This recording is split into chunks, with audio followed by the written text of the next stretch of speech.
And we are live on Catfish on Ice. This is Chad Minton, your host, with Rich Howe.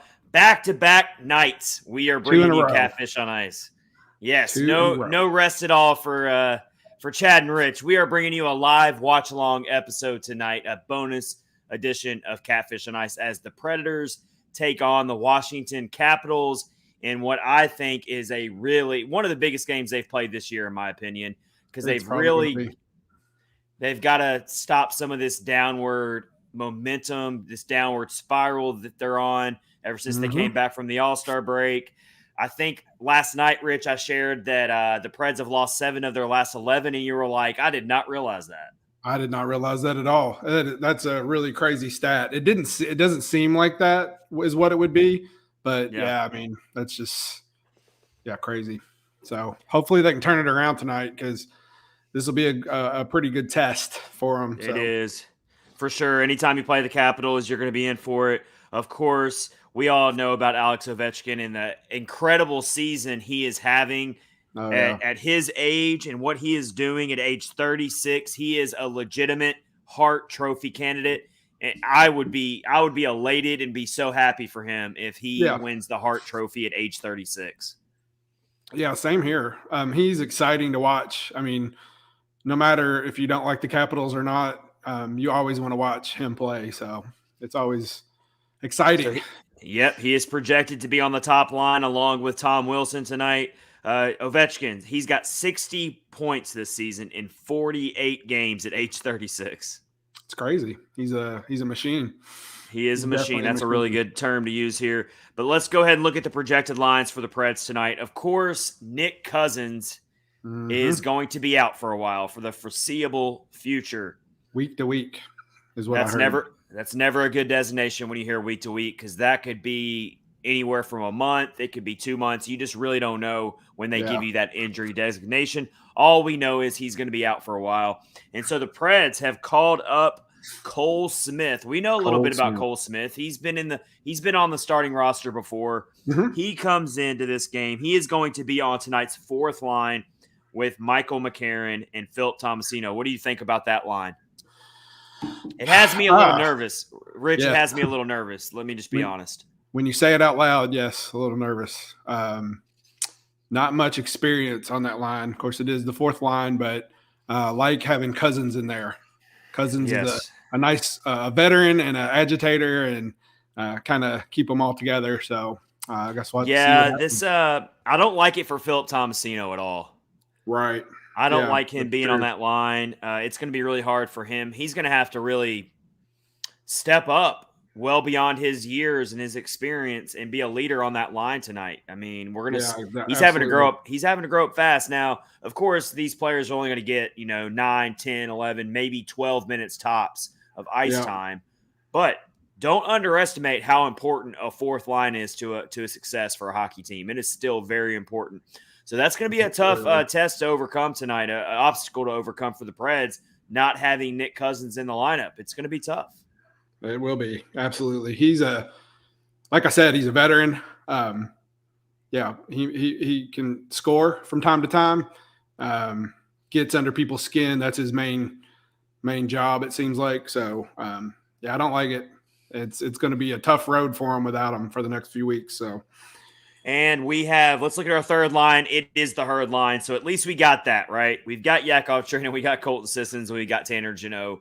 Yeah. That can give us a little bit of comfort and peace knowing that we've got our Herd line still intact. We've got our top line intact with Philip Forsberg, Mikael Granlund, and Matt Duchene. And your second line projected tonight is Eeli Tolvanen and Ryan Johansson and Luke Cunnin. So really nothing is really been shaken up that much in the starting lineup. It's really just that fourth line that gives me a lot of question marks tonight with the inexperience and just not a lot of – you're not going to get much offense out of that line most likely. You're just hoping that they avoid the catastrophic giveaways that can lead to open season on UC Saros. That, and we cannot have 45 minutes of penalties. That's bad. That goes without saying. That's a lot. That's a lot. Yeah. That's a whole bunch. So, And Rich, let's rejoice in this for a second. we have Mark Borowiecki and Matt Benning back in the lineup and paired together. I know it's going to be one of their top priorities tonight to keep their emotions in check, play smarter. I am sure that is the top topic of discussion in the locker room among coaches, and especially Mark Borowiecki. He is a veteran. He's been in this league for a long time. I'm really looking for him to show a little bit of veteran leadership tonight and poise, and look himself in the mirror here and think, I cannot keep putting my team in these bad situations. And so I look for him to have a much smarter game along with Matt Benning, but I do really love them being paired back together again. Yeah, I do too. I really bet that he felt really horrible after last game. I hate to say it, but he's the reason why they lost that game. Like, he just totally took him out of the game, and I bet he feels horrible. I think that he will probably play smarter tonight. That's for sure. So. It was a 2-2 game going into that third period. It was at one point the Preds were cruising. They were up 2-0, and just the penalties unraveled them.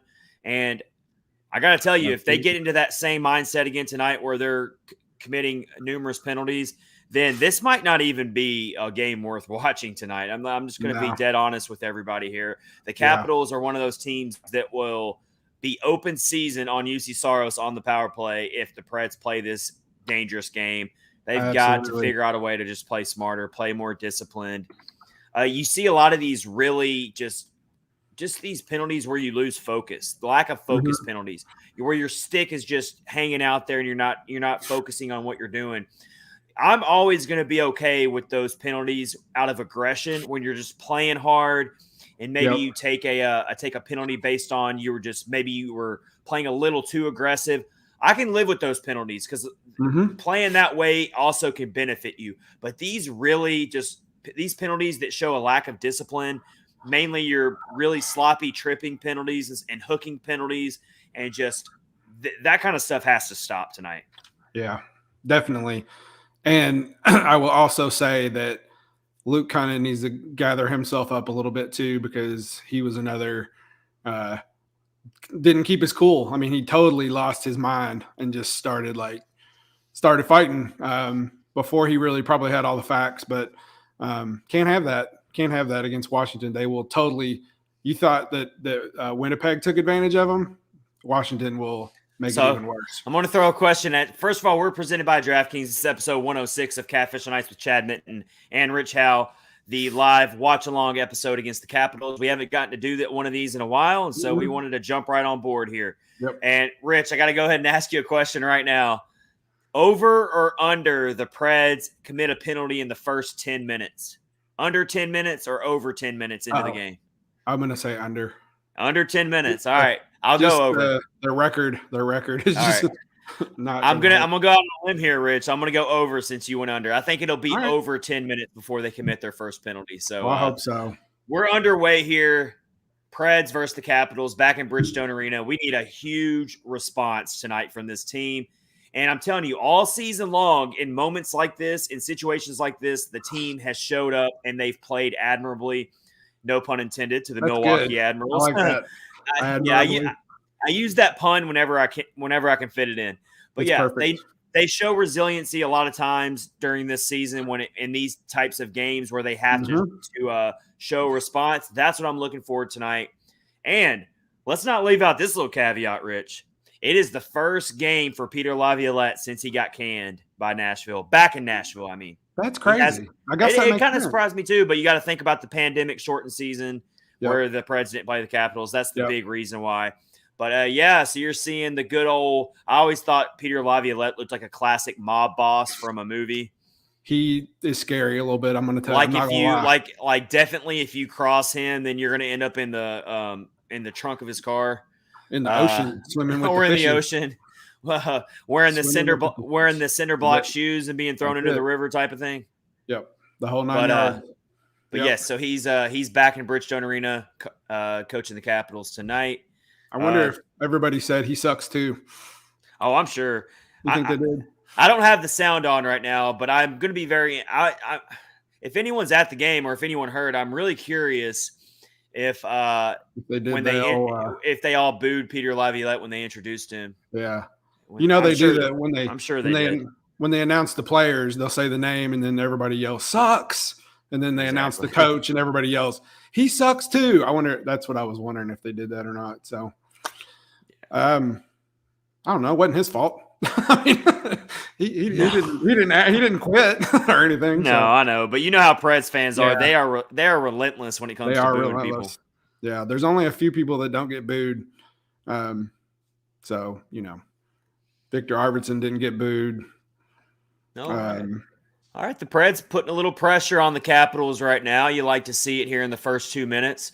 Yakov Trenin had a little bit of a loose puck there, tried to come around the back of the net and scoop it in and kind of sneak it past Washington's goaltender.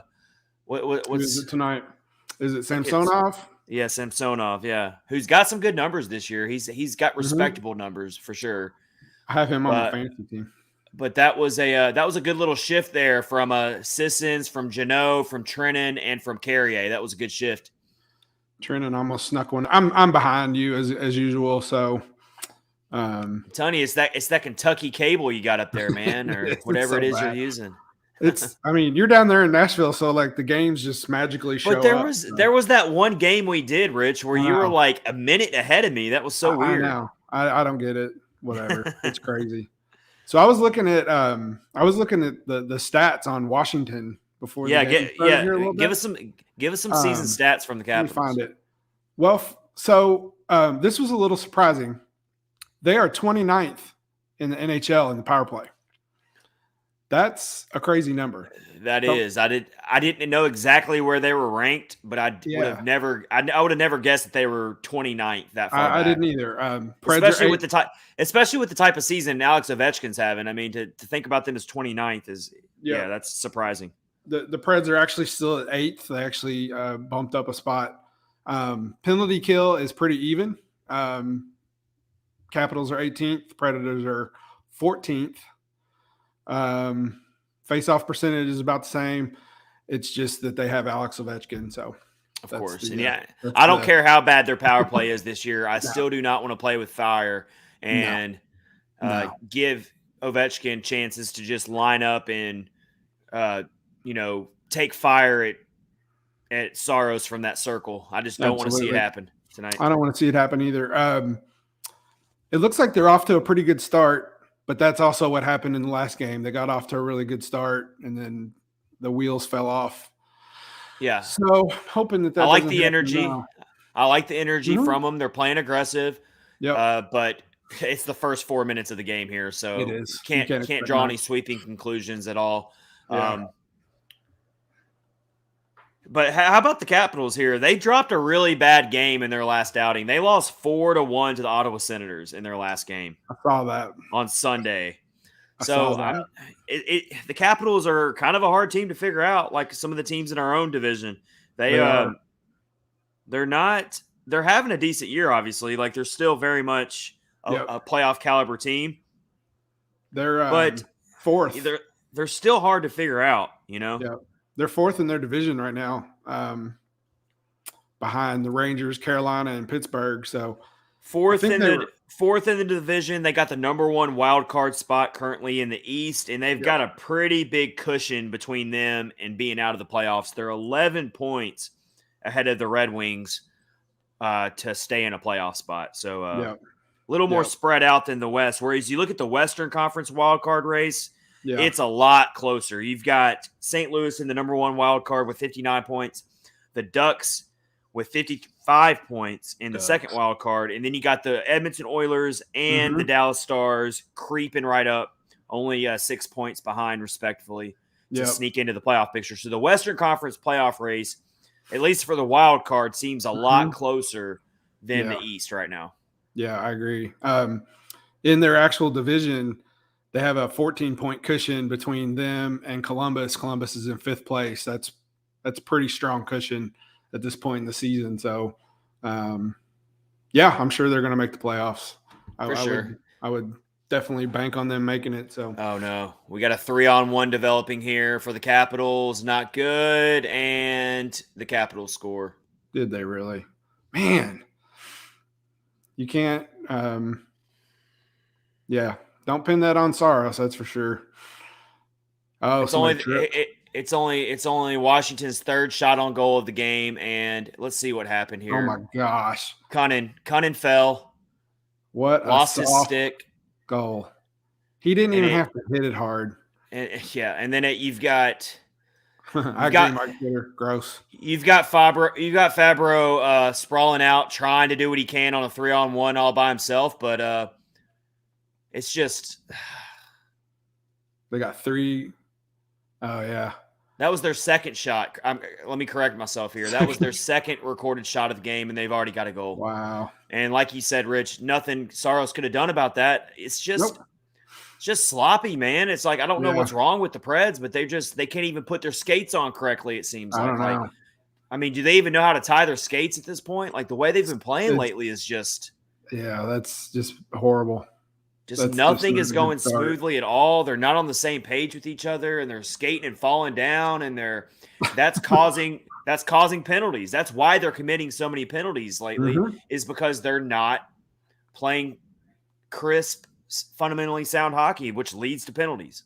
So like what you just saw, well, I just saw it. You probably already saw it. The breakaway with Forsberg at a 2-on-1, and they didn't even get a shot. He tried to stick handle. He tried to. I mean, that's worked for him a lot of times this season. But in that instance, I mean, he just couldn't get loose. Yep. Maybe it's a good thing. I'm looking at this glass half full here, Rich. Maybe it's a good thing that the Preds fall behind in this game and have to come back. Maybe. Yeah, something needs to happen now. Let's go reverse psychology here, Rich. That's good. Yeah, I'll take it. Yeah.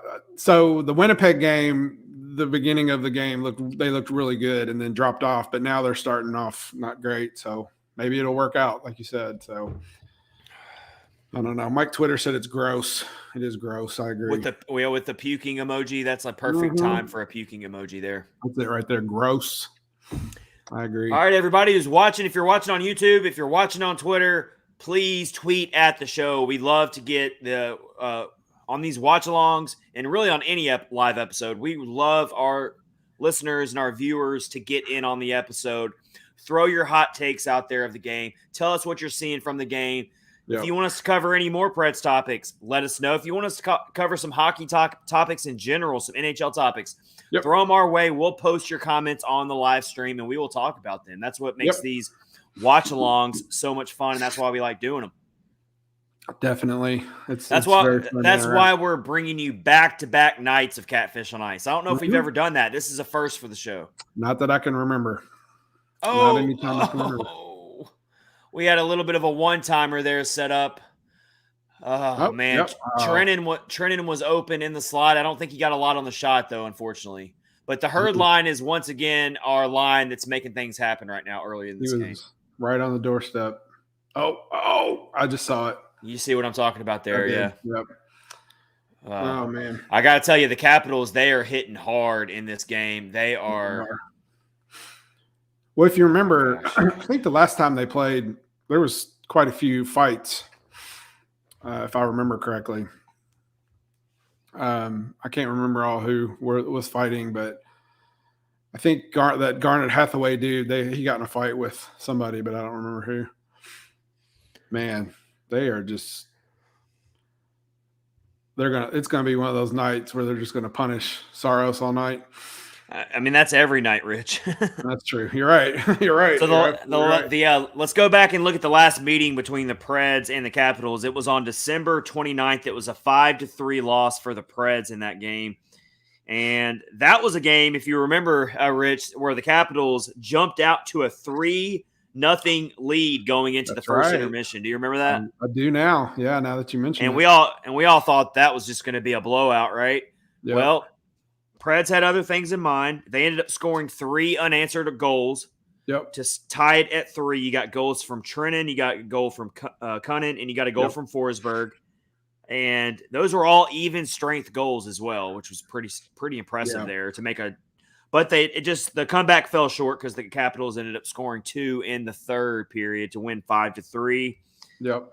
In that game, UC Saros had to make 32 saves and face 36 shots.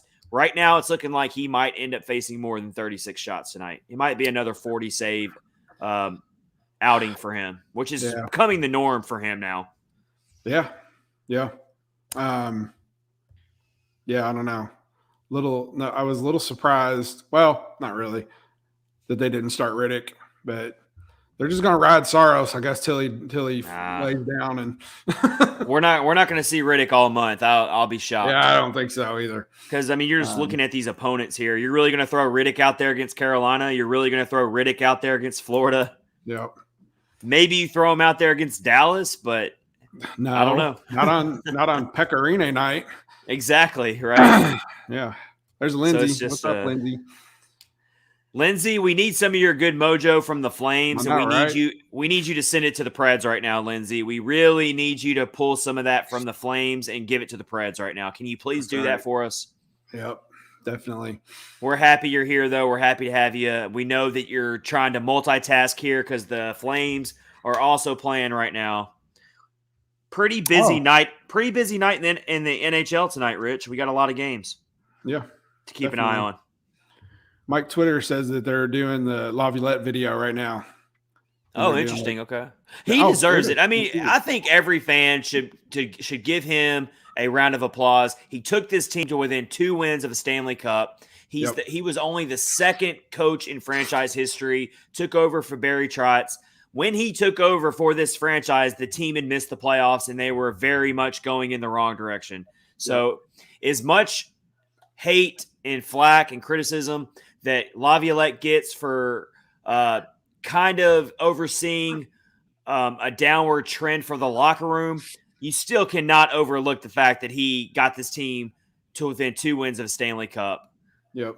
You can't forget that. You can't just conveniently forget about that. Yeah. And also, even though it wasn't the outcomes that everybody wanted, he did get them to the playoffs for the whole time he was here. So and got him a President's Trophy. I know, he got him a President's Trophy, which is what made the banner jokes be born, because wasn't that the year that they did the banner presentation on the ice? I think so. Yeah. Yeah, I don't know. I don't know. If we were going to talk about that, all these teams have banners hanging in their rafters, so I don't know what they're thinking. Oh, Lindsay's going to watch the Flames. Toffoli time. Yeah, that's a big pickup. Yeah, Lindsay, we talked about that last night in episode 105 about how great of an addition that is for the Flames. I love it for the Flames. It's really shown that they're all in and they're ready to do something special in this year's playoffs. Yep. And so watch out for the Flames. They are going to be a tough out in the playoffs. Yep, definitely. All right. Shots are 4-7. 8 minutes, almost 8 minutes gone. The Preds just need to settle down. It's just a 1-goal game. You can't let this snowball like the last time they played the Capitals. But at the same time, just play a smart game. I'm not worried about 1 goal coming back. I'm worried more about the fact that you can't let this thing snowball. And not to make excuses, but that was I won't call it a fluke goal, but you use the term soft, Rich. I mean, you've got Luke Cunnin, who just completely wipes out, blows a tire, which leads to that 3-on-1 for the Capitals. Yeah. I mean, I just don't think that's something that's not going to happen very often in a hockey game. Definitely not. Yeah, it sucks, but what are you going to do? What are you going to do? So fourth line's out there right now. It's Tomasino skating around. I'm really worried about this line tonight. I'm really worried that they're going to maybe get exposed. I hope I'm wrong, but it's just a tricky line. Yeah. Nice zone entry, though. I do like that. Let's see. I'm looking for a trip, maybe. It looked almost like a tripping penalty there, but the ref swallows his whistle on that one. Not going to call it? Of course not. No. I haven't gotten there yet. You'll see it. I felt like it could have been called there, but I'll wait for the slow motion replay to see if that was actually the case. But it sure did look like a... Oh, yeah. On Sissons. Lindsay says she's wearing her new shirts from So Nashville. If you don't know, now'd you know. I saw those. pictures you put on there. That was really cool. Those are some good shirts. So Nashville, they make so much awesome merchandise. I love they them. They're my favorite. They're the very ideas cool. they come up with. They are. I've got that hat with the saber-tooth skull on it, and they sent a card, a trading card, and a guitar pick, which was cool. Yeah. And then a sticker of a big guitar pick, and then something else. So, what card did you get? Which player? I don't remember who it was. I don't remember. Lindsay got a Thomas Volkun card. All right, so when So Nashville, when we did the collaboration from them in the early days of the podcast, and we did the Welcome to Sashville shirts that they made for us, I got a Rocco Grimaldi trading card. Oh, that's cool. Which, I mean, Rocco Grimaldi, he's having a great year right now for the Admirals. I know that a lot of your Grimaldi fans, and I'm sure definitely him himself, would love to be in the NHL and not playing in Milwaukee. But you talk about a player who took it in stride and is having a really good year for the Admirals. Definitely. He's piling up the goals down there. Milwaukee Admirals, but they are really starting to hit a hot streak. They're playing great hockey. After a not so good start. I think I read on Twitter Grimaldi's got like 40 points already. So good for him. I saw a comment. Somebody said, "What's he got to do to get back up in Nashville?" It's like, I mean, I just don't. I mean, who would you take out of the lineup right now to put him in? Yeah. Well, I think people were like, they called up Cole Smith. Why will they not call up Grimaldi? I kind of see that.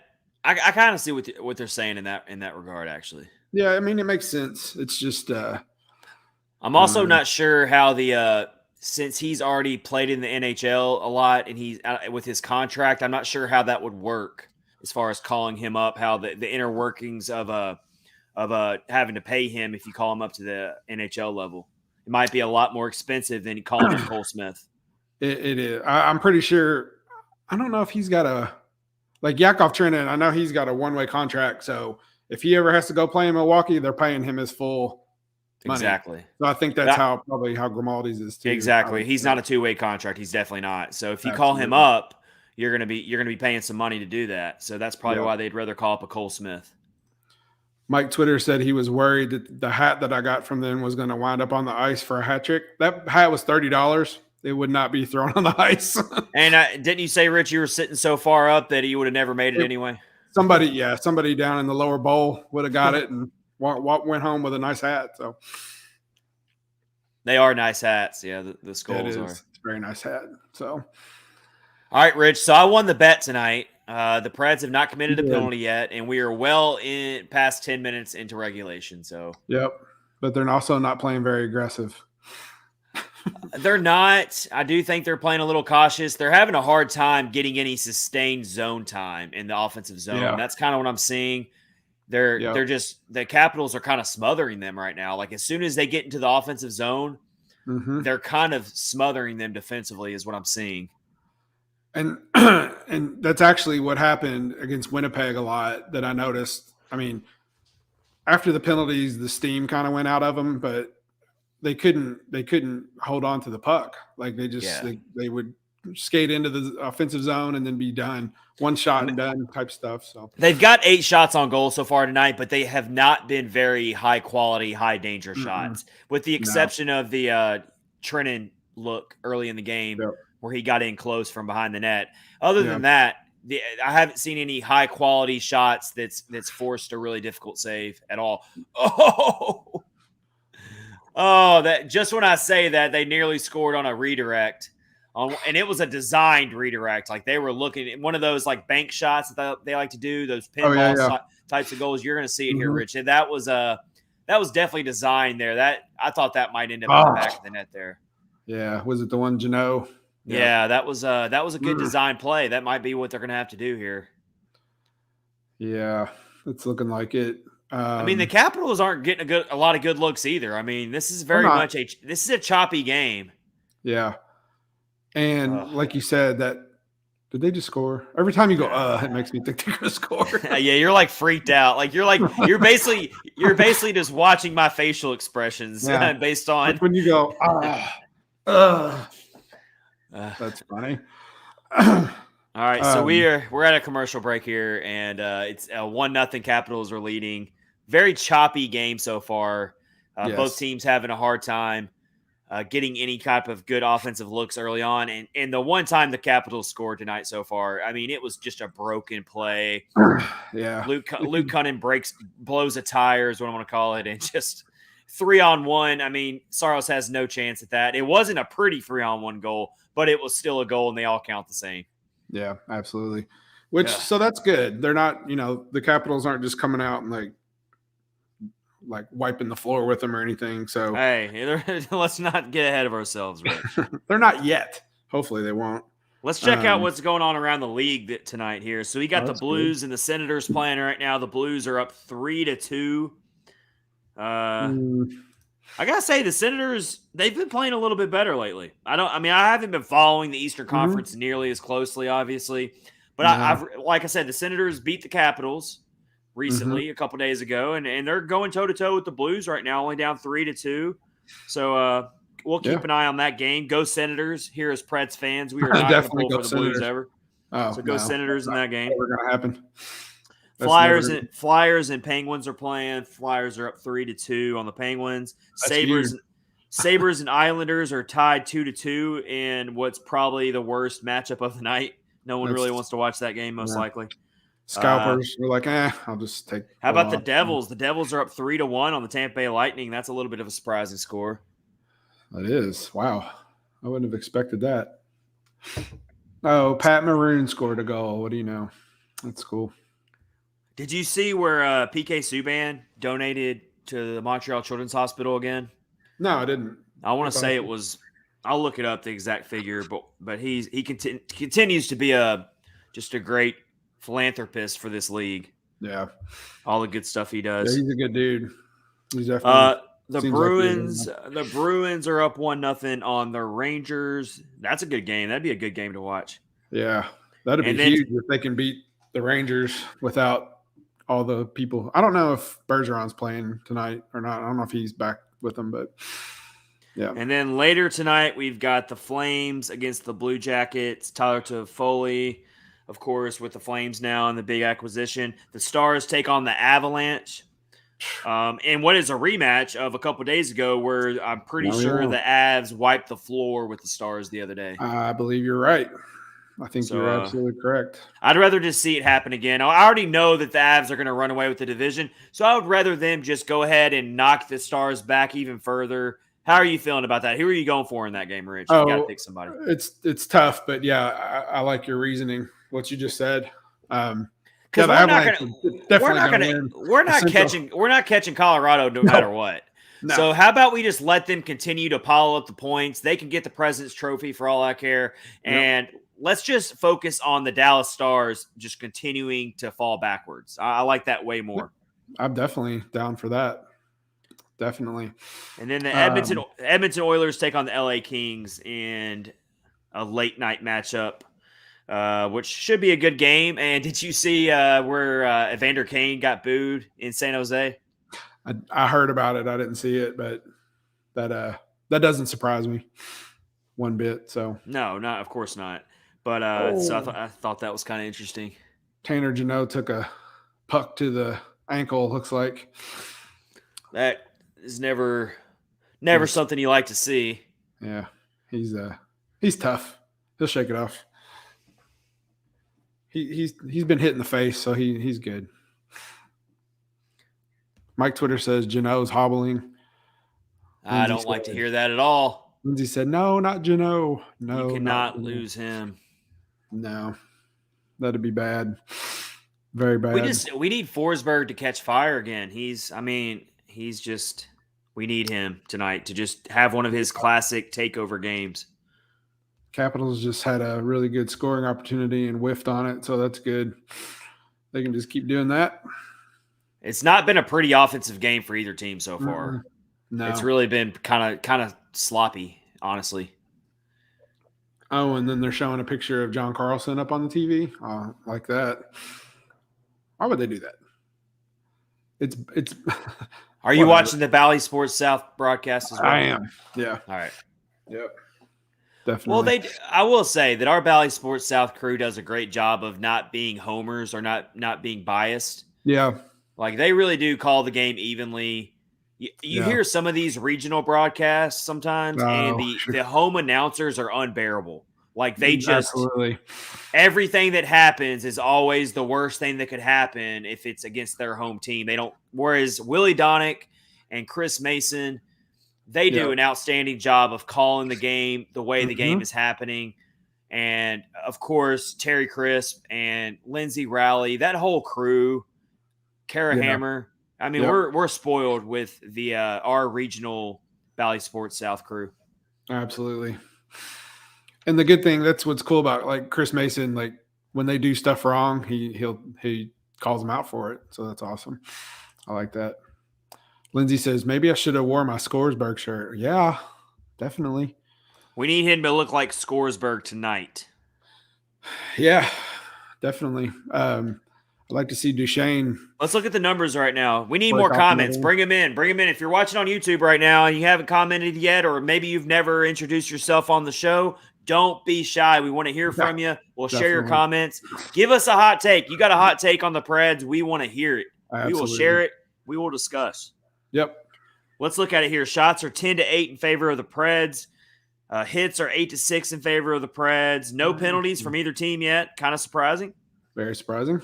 7-4 blocks are leading by the Capitals. Giveaways, the Preds have 4. They really got to cut back on those giveaways. Mm-hmm. So that's where we're at right now on your main stats of the game early on, the team stats.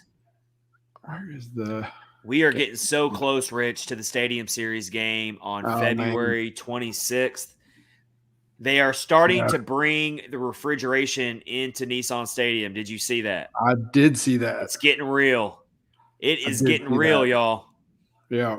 I actually have a it's not really a secret or anything, but I would love to have a job doing the ice like that, putting the ice down. It looks like it's a lot of fun. You mean like the Zamboni driver? No, like the people who actually put the ice down.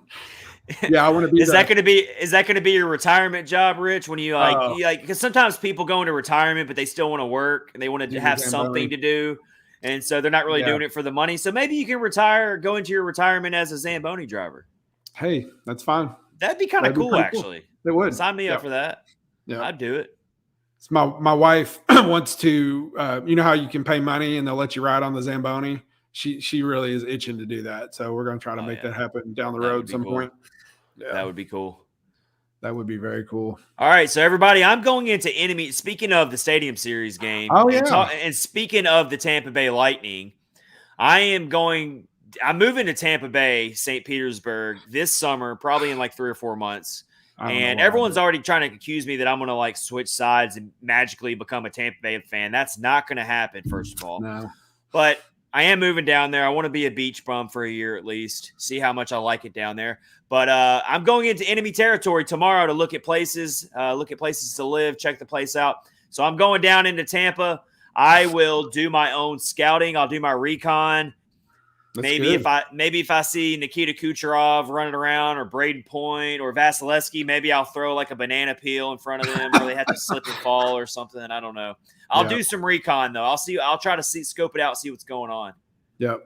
So are you gonna live on the beach, like in one of those places? No, I'm gonna be like 20 minutes away from the beach, most likely. Okay. I'm gonna be in the downtown center of St. Petersburg, which is about 30 minutes across the bridge from Tampa Bay. Okay. St. Petersburg's basically a peninsula off of Florida's coast, and Tampa's on the mainland, and they're separated by a bridge.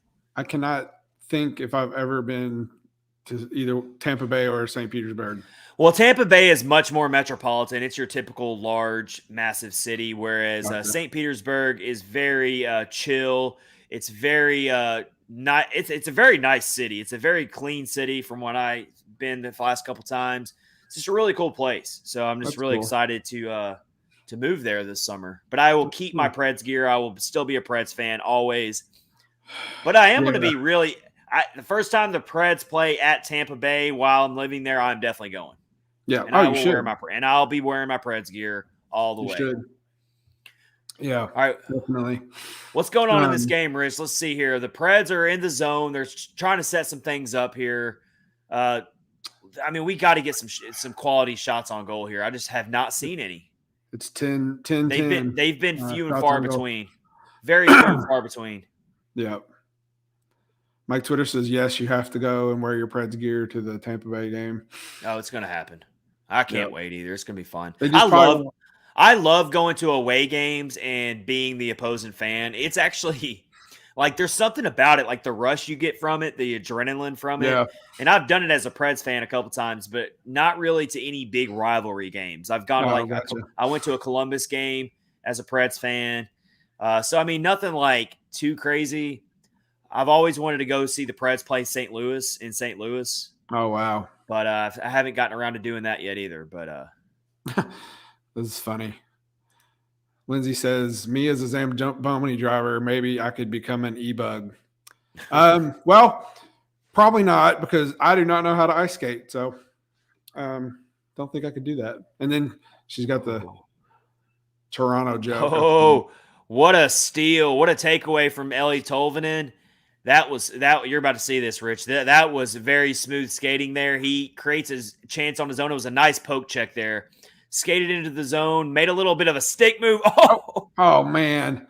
I'm seeing it right now. Oh my gosh, it was behind the back. He just ran out of real estate. He got a little too in close. Yeah. Sometimes you get too close into the goaltender. Like you get in a little too tight and you don't really have any room to put the puck anywhere. That's kind of what happened there, but that was pretty. Give him a 10 out of 10 for the effort and a 10 out of 10 for the poke check. Yep. Lindsay said, Chad leaving Nashville. Say it ain't so. The podcast will live on, Lindsay. I will do the podcast from Florida for sure. Yep. Because if it turns into a Tampa Bay podcast, I'm out of here. It will not happen, Rich. That will never happen. I know it wouldn't. Never happen. Oh, come on, guys. Just get a quick one here to end this period. Yeah, we're inside 30 seconds left in the first period. It's just I'm okay with it. I mean, I hate being down 1-0, but honestly, yeah, it could be worse. It could be a lot worse, and I feel like this is about as best you can hope for without scoring, honestly. Oh. And it seems like there was one more good chance there from the Preds right before the period ended, but oh yeah, Duchesne was in the middle of that scoring chance, but the Preds are going to go into the first intermission down 1-0. Oh man, that was so close. All right, well, all right. Where's our confidence level? 1 to 10 coming out of that first period. I'm at like a 6. I still feel like they can figure some things out here. 6 or 7. I think it could have been a lot worse. But they do need to figure out how to score. It looks like they're having some I think in this game we call hockey you're supposed to score, but I mean we've been after 106 episodes, Rich, of Catfish on Ice. I think one thing we can say for sure is you're supposed to score goals in hockey. Yeah. It took us a while to figure that out, but I think that's what the objective of this game is. Yeah, it reminds me of I was watching basketball a long time ago. I guess it would have been a college game, and Clark Kellogg said something about they just got to get the ball in the basket. And I was like, that dude makes a lot of money to be an analyst, and that's what he came up with. So crazy. Seems to happen. It's crazy. So anyway, let's see what Mike Twitter says. Will just said Karahammer is about to break some news. Ooh. All righty then. That's always good. We'll keep an eye on what we hear from that. Mike Twitter says, my thought is it's Shea Weber to be. Well, we saw that. We already saw rumblings about that, and that seems like a good guess there from Mike Twitter. That's probably what it's going to be. A good one. And you know what? Like it's not going to be enough tears flowing that night for Pecorine. Right? But if Shea Weber joins the fold, I mean, that's like a double whammy there because, I mean, honestly, I'm getting a little emotional, and I'm not even being exaggerating right now. Just thinking about how important equally Oh, yeah. Pecorine and Shea Weber were to the growth of this franchise. Oh, yeah. Shea Weber was right in the thick of it with Pecorine when this franchise was thinking about moving Yep. to Oh, yeah. Hamilton. They were going to move to Hamilton, Ontario. It was Wow. like as good as done. There was only about 12, 13,000 fans showing up to the game on average. Yep. I mean, nobody was going to the games. It was awful. And you had a player like Shea Weber who was worth going to see. Then that's when the team started finally building some things, Mm-hmm. and they started building a roster that could get into the playoffs again. But it was really looking bad there, like the team was going to move. Yeah. And Shea Weber was a big reason why this franchise never left Nashville and ended up accomplishing what they did after that. Yeah. Yeah. So that was when I missed the Shea Weber era when I started watching, but just looking at it and looking at contracts and stuff, and bringing PK Subban in, which was good because they did get to the Stanley Cup final, but it kind of would have been cool to keep Shea Weber, I think. Just I mean, it's hard to say looking back on it. I mean, because the biggest thing is Subban did have, but he just wasn't here very long. That's the biggest thing about that trade. But when he was here, he did do some really good things that Stanley Cup season for sure. But then you look at Shea Weber. He's had some good seasons. He had a couple good seasons with Montreal, but then these injuries have just completely derailed his career. And it's so sad to watch because, I mean, he deserves better, and it's just you hate it for him.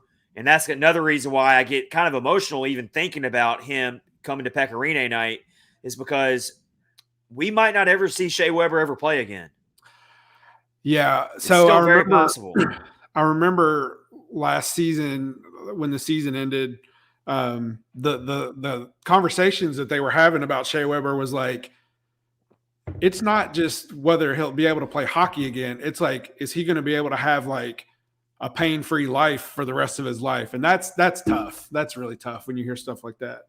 Like, that dude's a tough man, but the years have just taken their toll on him. And I don't know. Just, it's kind of sad that he might not play again. I would 99% sure he's not going to play again. So, but it's going to be really awesome for him and well deserved if he gets honored alongside Pecorine that night. I mean, obviously the night's going to be all about Pecorine.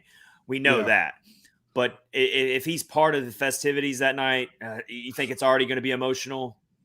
Ramp it up even more if Shea Weber joins in on that. Definitely. So when we were at the game Saturday, we were trying to figure out like where they're going to hang his jersey, like his number. So the division champ stuff is all in the one end, and then like the other end doesn't really have anything in it. So I don't know if they're going to like hang it there or whatever. That's a good question. Yeah, that's we'll find out. Yeah. So we were sitting on the opposite side, like the logo's like backwards to us. So the banners that they have hung are were to our right, but the other end has nothing. So maybe that's where they'll put them. And then eventually they'll put Roman Yossi's jersey up there. And hopefully way down the road and hopefully a Stanley Cup banner. How about that, Rich? I'd rather have that. Definitely. Yeah. Definitely. All right. So we are in the first intermission here. We're going to take a quick break, just like 60 seconds. We're going to step away, do what we got to do. We will be right back. Don't go anywhere. We are here from start to finish on this Watchalong episode 106 of Catfish and Ice, Preds versus the Capitals. We'll be right back. Don't go anywhere. Stay with us, and we'll get into some more live reaction of the Preds versus Capitals. We'll be right back. Very cool.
All right, and we're back. We took a little break here as we're in the back. first season of Preds and Capitals. Preds down 1-0 to the Capitals.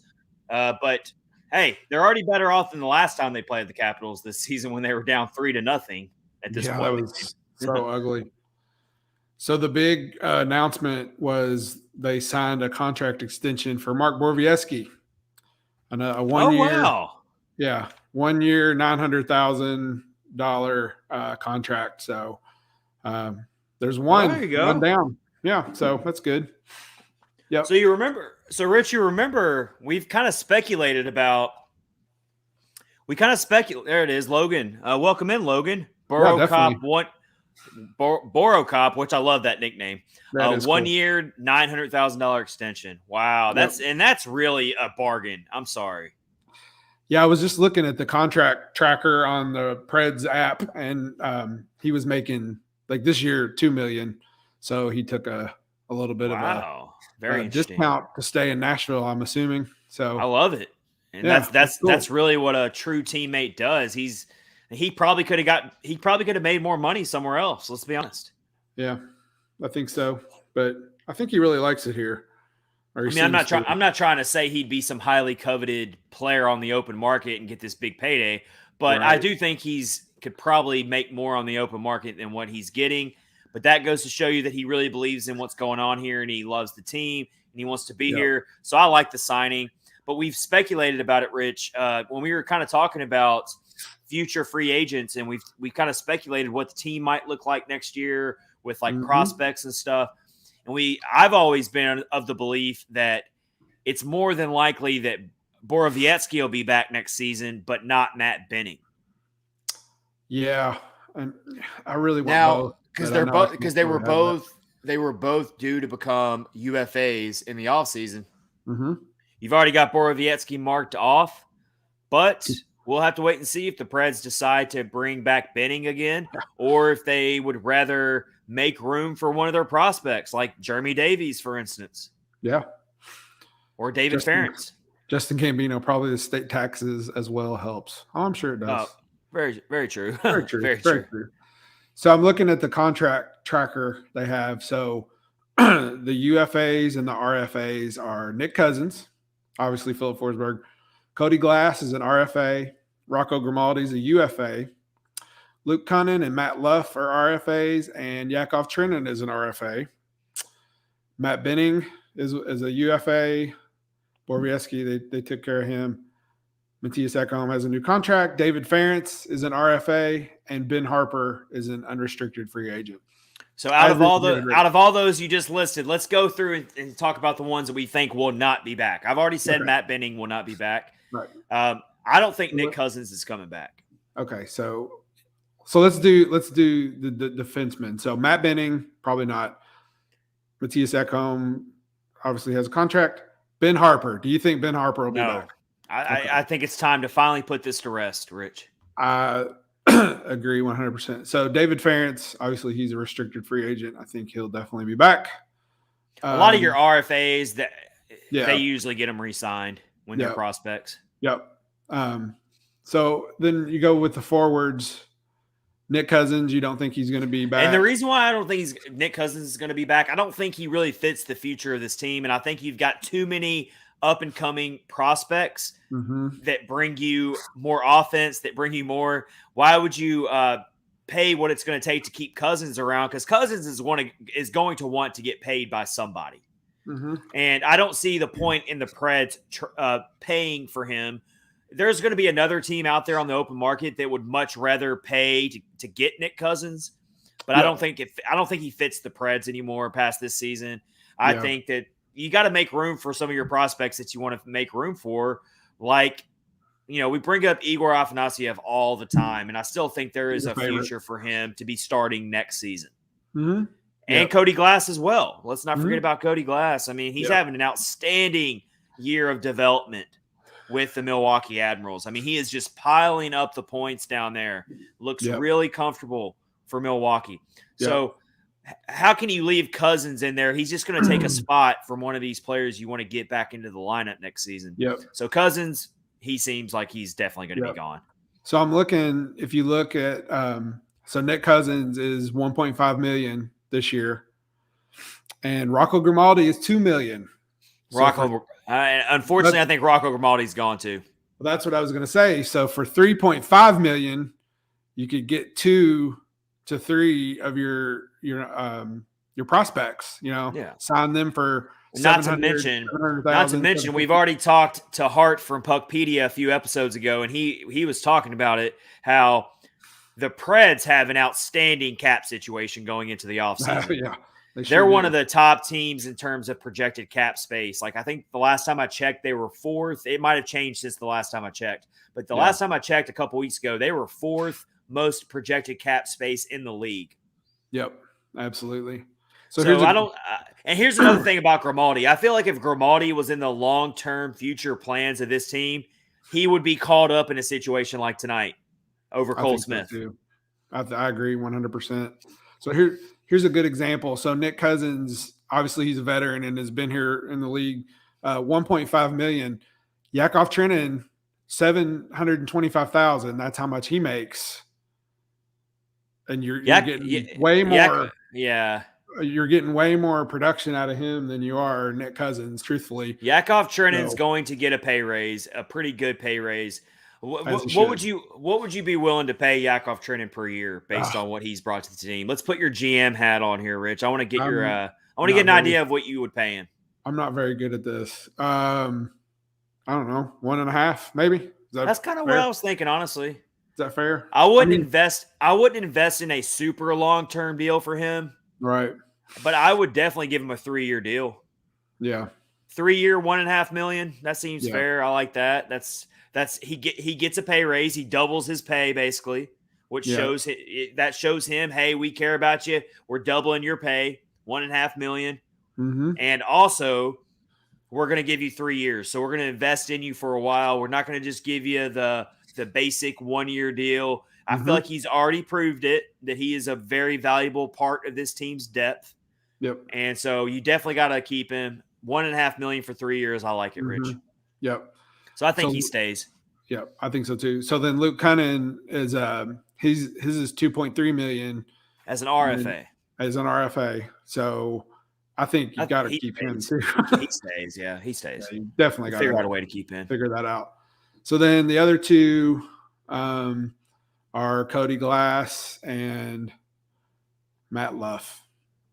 So Cody Glass is still on an entry contract. Matt Luff is $750,000. So, I feel like it'd be. Maybe Matt Luff doesn't stick around. That's possible. Yep. But definitely, Cody Glass is. You're going to keep him. Yeah. Cody Glass is going to be around for sure. I think Cody Glass is going to definitely be in the starting lineup next season. Yeah, I think so too. Or I hope so. Anyway. Yeah, so that leaves. You need Cody Glass to really give you some value out of that Ryan Ellis trade. Absolutely. So Matt Benning, $1 million is what he makes this season. So maybe I don't know. I wouldn't sign him for anything more than another 1 year. Maybe a 1 year. I'd give him another 1 year, maybe $1.5 million. I wouldn't give him a crazy pay raise, and I wouldn't sign him super long term, because one of the things you got to remember, as much as I do appreciate Matt Benning and the way he has really solidified the defensive depth, you can't pour in too much money into those players, because then you're really screwing your prospects. You're pouring it, that too, but you're also pouring in money to a position that doesn't have a high impact in terms of scoring, in terms of things like that. And so if he's looking for a big pay raise and that's what he's going to be out for, then he's definitely not coming back. If he's willing to kind of go the route that Mark Borowiecki just went, then maybe you do keep him for a bargain. I mean, I'm not totally against it, because I do think they're a great pairing together. Yeah. But again, I want to make more space next season for these prospects to get back into the mix. And it's not going to happen if you keep Benning in the mix. Absolutely. I'm a big team Jeremy Davies guy here. I want Jeremy Davies to be on the third pairing. I like his offensive game. I like the fact that he can bring, and he's going to keep developing, and he's running out of time here to make it to the NHL as far as making any kind of long-term impact. I believe Jeremy Davies is already 25 years old. I think you're right. I will fact check myself on that just to make sure. But he's definitely not some young player that – and we were talking about PK Subban earlier. Well, that was what we got out of the PK Subban trade. When PK Subban went to the Devils, we got Jeremy Davies out of that deal. Yep. Yeah. So, Jeremy Davies just turned 25 back in December. So, okay. Yeah. So I'm looking at that's an interesting list, though, Rich. It is. Yeah. There's a lot to figure out. Going back to the Mark Borowiecki thing, so his cap hit is $2 million, and they just said that it's $900,000 next year. So that's $1 million. One savings right there already. That's amazing that he took that kind of a pay cut. I mean, yeah, it is. I'm thinking. I respect the hell out of that, though. It's not just about the money for him. Yeah, and it tells me he believes in this team. Yeah. Well, it also makes me think that Poyle's got something up his sleeve for next season. So. Oh, for sure. Yeah. So I'm sure a part of it might be, hey, I want to give y'all more room to sign a superstar, and I'm willing to take a pay cut so that you all can do that.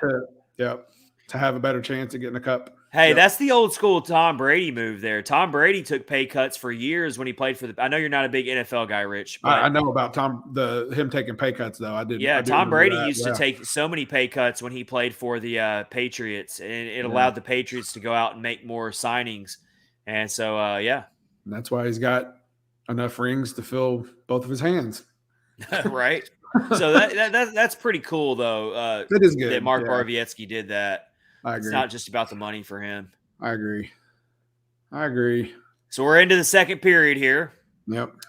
Of our Watchalong episode 106 of Catfish on Ice, back-to-back episodes of Catfish on Ice this week. Crazy. Go back and listen to episode 105 last night. It was a really fun episode. What all did we get into last night? Oh, yeah, it was a lot of satire. How about that?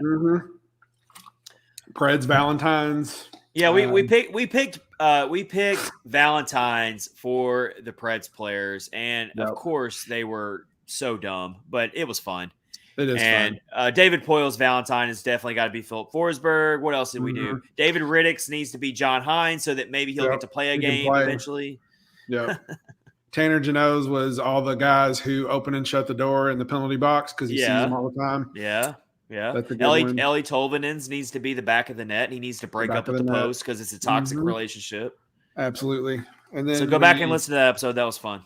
Yeah. Then we talked about Predators as football players. We built our entire football roster using Preds players. Yep. And Ben Hart, and just to give you a little bit of a preview, we don't want to give it all away because we want you to go listen. Yeah. We want you to go listen to the episode, but just to give you we'll give you two positions: our kicker and our punter. Our kicker was UC Saros because of his tree trunk legs that he's got. He can hit a 60-yarder probably. We figure he could probably kick the hell out of a football. And our punter was Ben Harper because our buddy Kyle Perkins so eloquently stated that when things go wrong, you call on your punter, and that's what happens when things go wrong. They call on Ben Harper. Absolutely. He said, we already suck, so we got to punt the ball, so we're going to let Ben Harper in. So Ben Harper was our punter. You're going to have to go back and listen to the episode to find out who our quarterback was, find out who our running back was. It was dumb, but it was fun. That was a lot of fun. Yeah. And then I realized also that we did not do our clutch performers of the week. But then I started I started thinking about it like, I don't know. I only have two. I couldn't even come up with a third one. So was it that bad, Rich? It was pretty bad. Let's give me your two then, and maybe give me your two, and I'll fill in on the third one. And we're for reference here, we do clutch performers of the week. Anyone who's new to the podcast, listening tonight or watching, every Monday we do our clutch performers of the week, and we basically it's like in hockey you have your 3 stars of the game, but we do 3 clutch performers, and it's our 3 players on the Preds who performed at a high level in the clutch moments of a game, and. UC Saros is usually always in there. And so this past week, we would be going off the games against Dallas and Winnipeg, which were two awful games to watch, to be quite honest.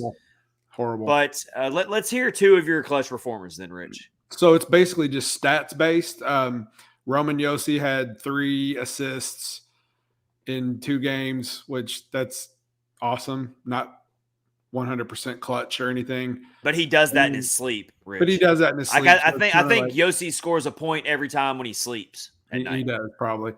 And then Matt Duchene had a goal in both games. I don't know. His goal against Winnipeg was pretty clutch because he had to will the puck in there, and it was good. But man, it's tough to find. I can't argue with either one of those. Anything else? It's tough to find anything else. Carrier had 2 assists. Okay. An assist in each game, so maybe we can just throw him in there. We'll make him the. Yeah. I don't even know who else you go with. I couldn't find anything. It was a rough week. I didn't dig like real deep, but yeah, just the main stats, goals, assists, blocks type stuff. It was just. It was a rough week. It was definitely a rough week. I mean, we can give the third clutch performer of the week to UC Saros because his 38 saves at least kept the Winnipeg Jets from putting up a 7th spot on the Preds. Absolutely. I don't know. That's true. Yeah, it was a rough week.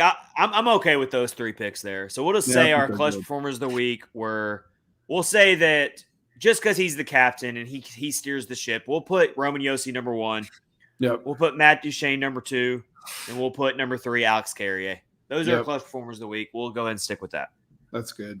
That was a rough week, though. Yeah, I didn't really want to we didn't want to skip a clutch performers, but that was probably the worst one we've had to do all year.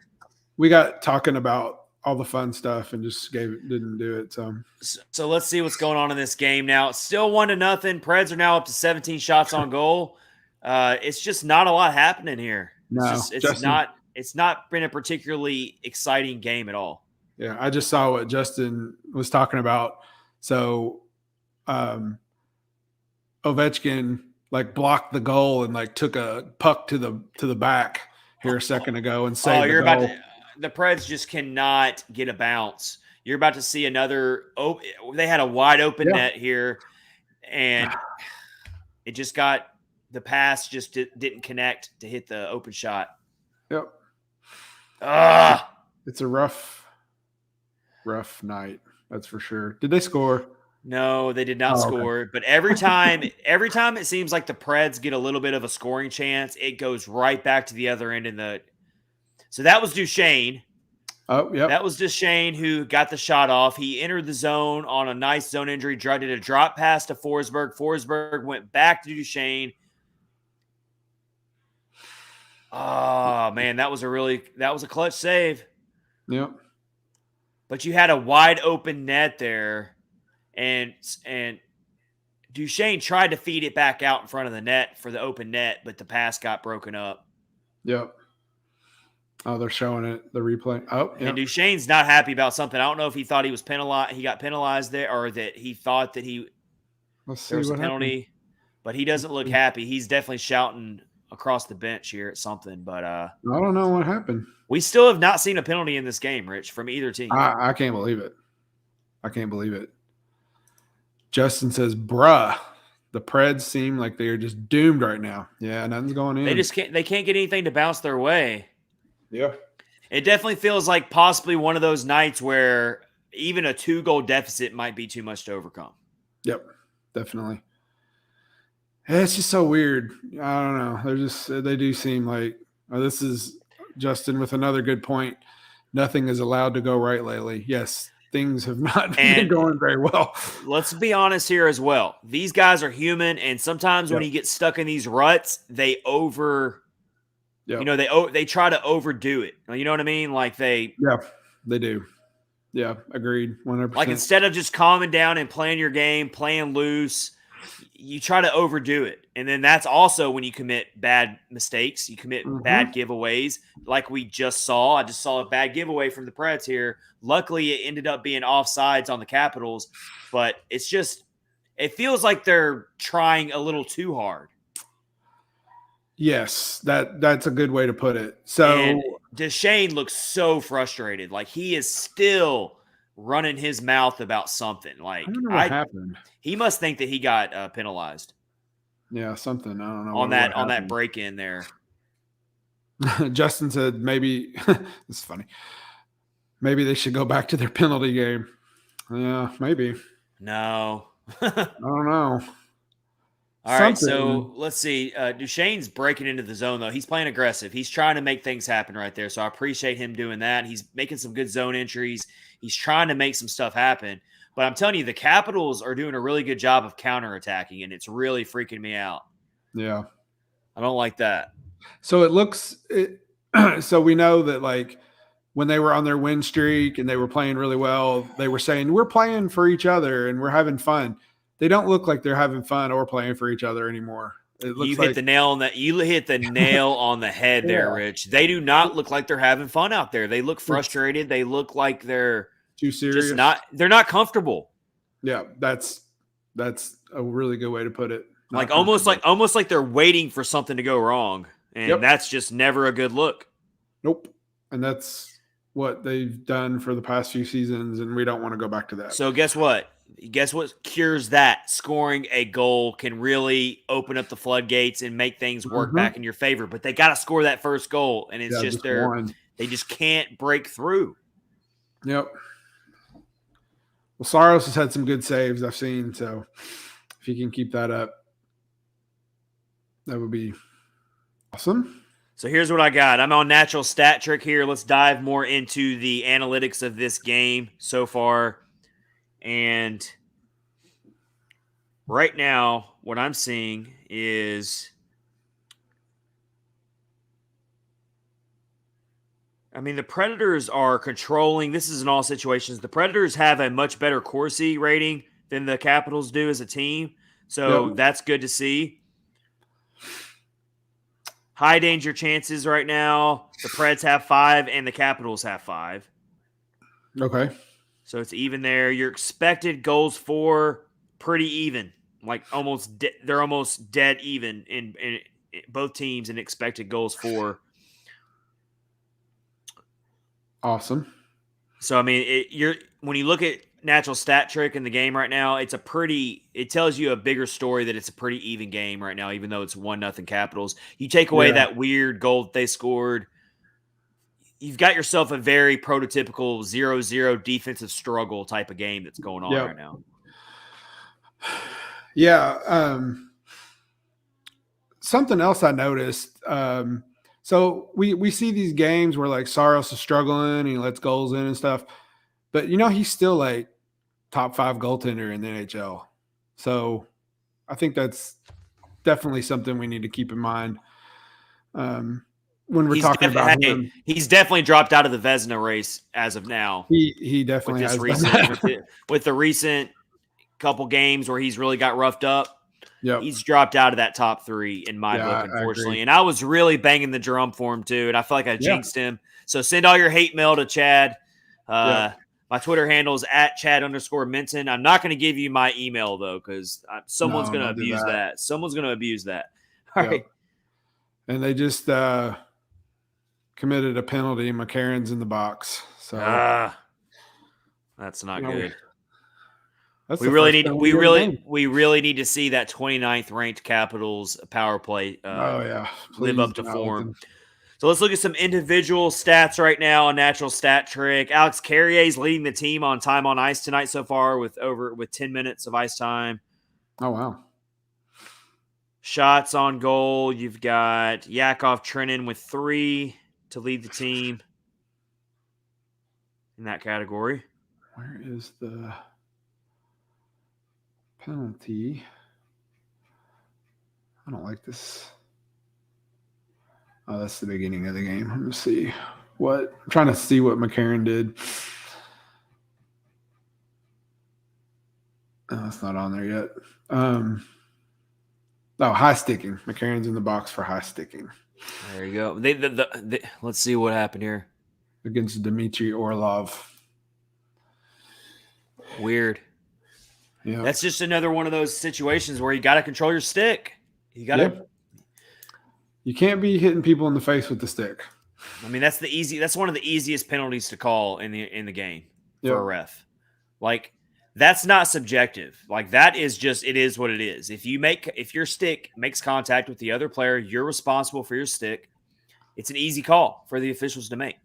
I really didn't see where I didn't see much either, though, Rich. I'm being dead honest too. I didn't see that at all. Yeah, I need to see that again.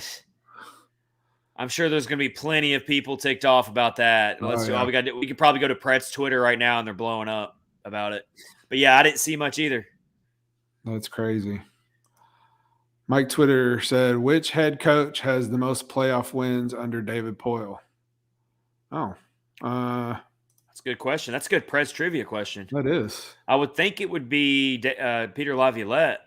I would think so too. I mean, you've only got 3 head coaches in franchise history, so you've got a 1 in 3 chance. And I definitely know it's not John Hines. Not John Hines. No. John Hines only has 3 playoff wins in his Preds career, if I'm not mistaken. If you count the Stanley Cup qualifiers as 1 win, and then they beat the Hurricanes twice last year. It's definitely not John Hines. So you got a 50-50 chance here. Yep. I would say it's definitely. I would say it's Peter Laviolette. Yep. All right, Mike Twitter, give with the answer. Thanks for giving us a Preds trivia here tonight. Yep. Oh, come on, boys. All right, we're both submitting Peter Laviolette as our answer. It says yes, unless it's someone who was his head coach when he was a Washington Caps GM. Oh, that makes sense. I thought we were talking just Preds here. Okay, if we're going Washington Capitals. Yeah, I didn't know that. That's going to take some research. I forgot about that. That's going to take some going back and looking at some research here to figure that one out. It's a good question, though, Mike Twitter. I like that. It is a good question. All right, Preds killed the penalty off, so that's big. Thank goodness. Love to see that. Yep. Capitals are still in the zone, and it looks like Ovechkin just got a shot off on Saros, and Saros makes the glove save. There you go. Let's look at it here. Oh, Mike Twitter. So that was on the Washington Capitals broadcast, and he's waiting for the answer. He's got both broadcasts on. That's funny. Okay. I hear you. Multitasking. Well, like I said, if we're throwing the Capitals into the mix here, when Poyle was the GM of the Capitals back in the 90s, then I don't know about all that. Yeah, I don't either. I thought we were just doing Preds history here. Yeah. Defensive stop of the game. Okay, what is it? Oh, it's Saros. No? I don't know. I don't know what they're showing here. That's crazy. All right, Preds, get out of the zone here. There we go. Break out of the zone. Man, they just can't. They can't get a lot of quality shots in. They just can't do it. That was some really good skating from Tolvanen. I mean, Tolvanen's skating very, very crisp tonight. He's really skating with a purpose. Yep. You're about to see the play I'm talking about, but he just can't get a shot in. He can't get a shot through the traffic. Yep. What do we got here? We've got a Capitals player with some blood. Oh no! If this is another major, I don't know where the blood. I don't know where it came from. I don't know. You got Hathaway for the Capitals, he's got some blood. I don't know how he ended up with it. That's the problem. Oh yeah, there it is. Oh, he's mad. He's skating to the box. Oh no, not the box. Oh no, the bench. I thought he was skating to the box. My bad. Yeah. I think he's mad that it's not being called a penalty. I haven't seen a replay on it. I haven't seen it either yet. But the Preds got his offensive zone faceoff. So here we go. This is what you got to do. You got to win this faceoff, Ryan Johansson, and let's get some zone pressure here. Let's get something going. Does he go in? I guess he's got to go get his face cleaned up. Garnet Hathaway sounds like a financial advisor group or something. The Capitals have been a menace defensively tonight, Rich. They have just not made it easy on the Preds at all to get shot lanes, to get passing lanes. And I don't really confuse the Capitals as being a juggernaut of a defensive team, but they're showing it tonight. Yep, they are. And they've evened up shots on goal. Come on, Yossi, do something. Do some Yossi stuff. So when you say do something, I'm thinking about that that meme that everyone likes to share where the stick figure is like poking a stick at the thing and it just says do something? Yep. That's literally what this game is like for us tonight, watching this game by the Preds, is just do something. It's been a very boring game to watch. I'm just going to be dead honest. But we're here for you, and we're trying to make it exciting. Yeah. Yeah. I mean, it is pretty boring. All right. Here we go. Their passing's just off. They can't connect. Like that's something else. They're not on the same page with each other tonight at all. Yep. That's definitely something else that I've noticed. Yeah, there's another 3-on-2 breakaway, and they just can't. Yeah, gosh, man, come on. We've seen this team play with so much chemistry all season, and then now they're not. Ever since the All-Star break, they have just. Yep. They've just not been a smooth skating team. They're not on the same page with each other. Nope. They're not making really good passes. It's just they're it's like they're just like stuck in quicksand. Like they can't get out of each other's own way. Yep. Yeah. This was a hell of a defensive move by Ekholm there.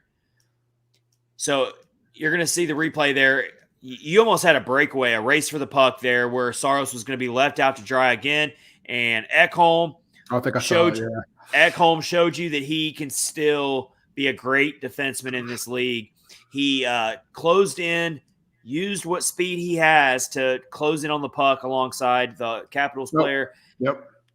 And he made that defensive stop without committing a penalty, because I thought he was going to trip him. I thought it was going to be that. A lot of times that can end up being a penalty shot in a situation like that if you trip the player. That's what you got to do. Yep. But he at least slowed down the player enough that Saros can make the save. Mm-hmm. So good job by Ekholm there. That might be one of the plays of the game, sadly enough.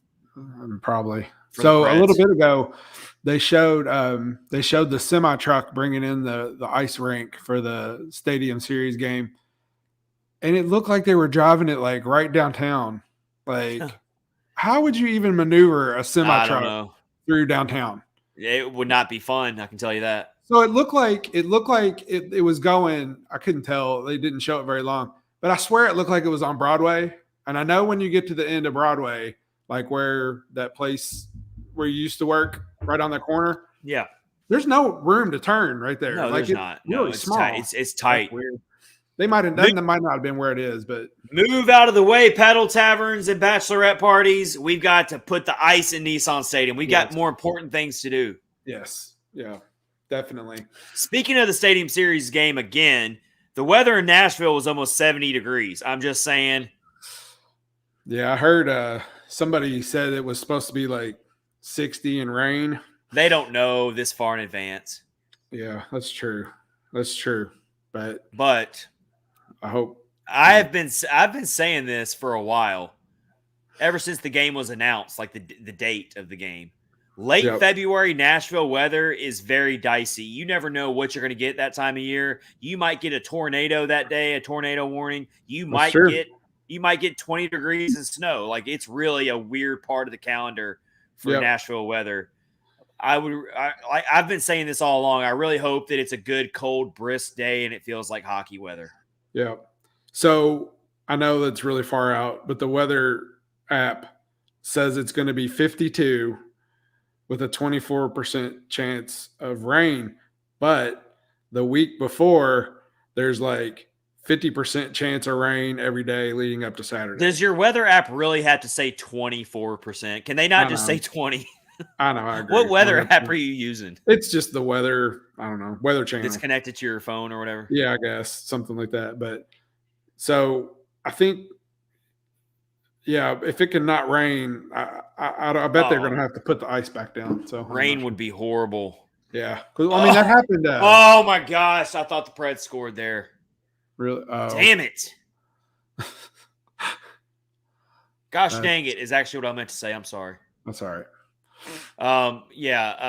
Forsberg nearly scored there. That was a really good zone rush by the team. That's probably their best scoring chance of the night we just saw there. And he just, I'm coming up on it. 3-on-2 again. Oh man. Okay, they're starting to really get some things going here. They are though.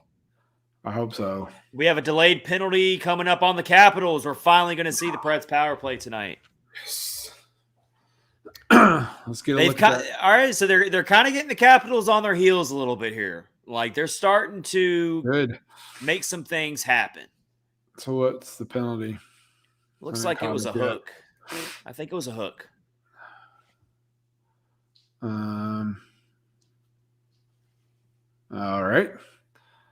Laviolette doesn't like it. Well, of course he doesn't. But we don't care what he thinks. Not anymore. It was all right. It was. I'm gonna go ahead and be honest here. It was a little ticky tack. Oh, okay. It was a ticky tack call. Okay. That kind of stuff happens like all the time in hockey. I thought it was a little ticky tack, but we will take it. We will take it. Yeah. Laviolette. He doesn't get upset either. That's what's funny. No, he's a mob boss. I haven't seen him get upset ever that I can think of. Oh, no. You do not want that dude to lose his cool.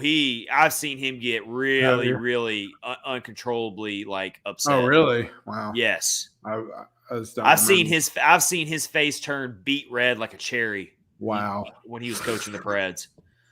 That's awesome. But most of the time, I've seen John Hines get like that. That's funny. Yeah. Come on, boys. Okay, that's not. Oh, well, that was close. It was almost off or out of the zone. Come on. I mean, they're all right. They've got some zone time here. They're working the puck around. Oh, they're so close. It's so close. No, here we go. Well, you can wipe that power play out. Already? They almost gave up another breakaway. What is up with these breakaways, these loose pucks that the Capitals are scooping up? And we've got a trip. Oh. That is definitely. Oh, yep. Yeah, I mean 4-on-4. That was a penalty he had to commit. Yeah. That's a one-on-one breakaway on UC Saros if Granlund doesn't throw his body out there. Yep. Nashville 64 trip. Sometimes you have to take those penalties. Like I'm not going to even. I hate that the play happened.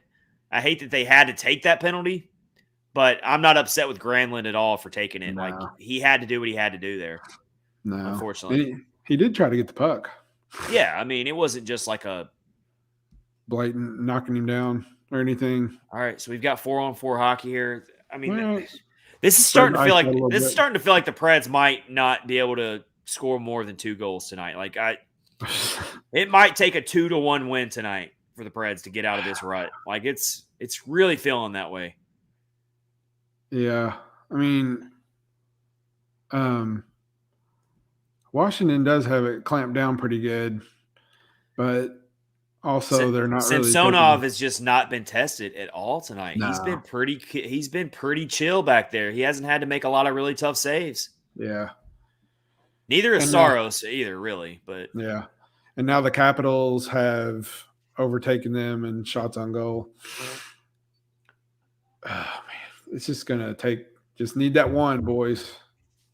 Well, no, we need more than one, Rich. Well, I mean, one to get going. One to get going. I know I'm Captain Obvious there, but yeah. One to get going.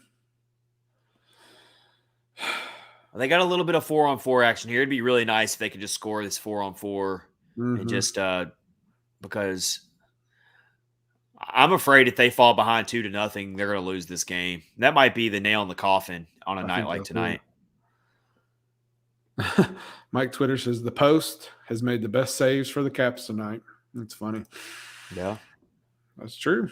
That is true. Come on. Johansson. All right, so we've got about 50 seconds left of a Capitals power play to kill off here. It's really unfortunate too, because that power play was actually starting to make some things work. Like they were starting to make some passes, they were getting some zone time, and it's just all it takes is one bad pass that gets broken up, and it can spring a breakaway like that. It's just what you said though is absolutely true. Like they have something's wrong, and they do give a lot of breakaways up, give a lot of those up. So that's why the Capitals are up 1-0 tonight. Like this could very easily be a 0-0 game with almost through 2 periods, which just doesn't happen very often in today's NHL. Right. Like you don't see a lot of these types of games anymore in the NHL. No, it's very really. rare. Not really. Logan says, I hope I'm wrong. I really do feel the shutout, not even necessarily because of Samsonov, just this team can't buy a go. That's absolutely true. Good observation, Logan. You are right.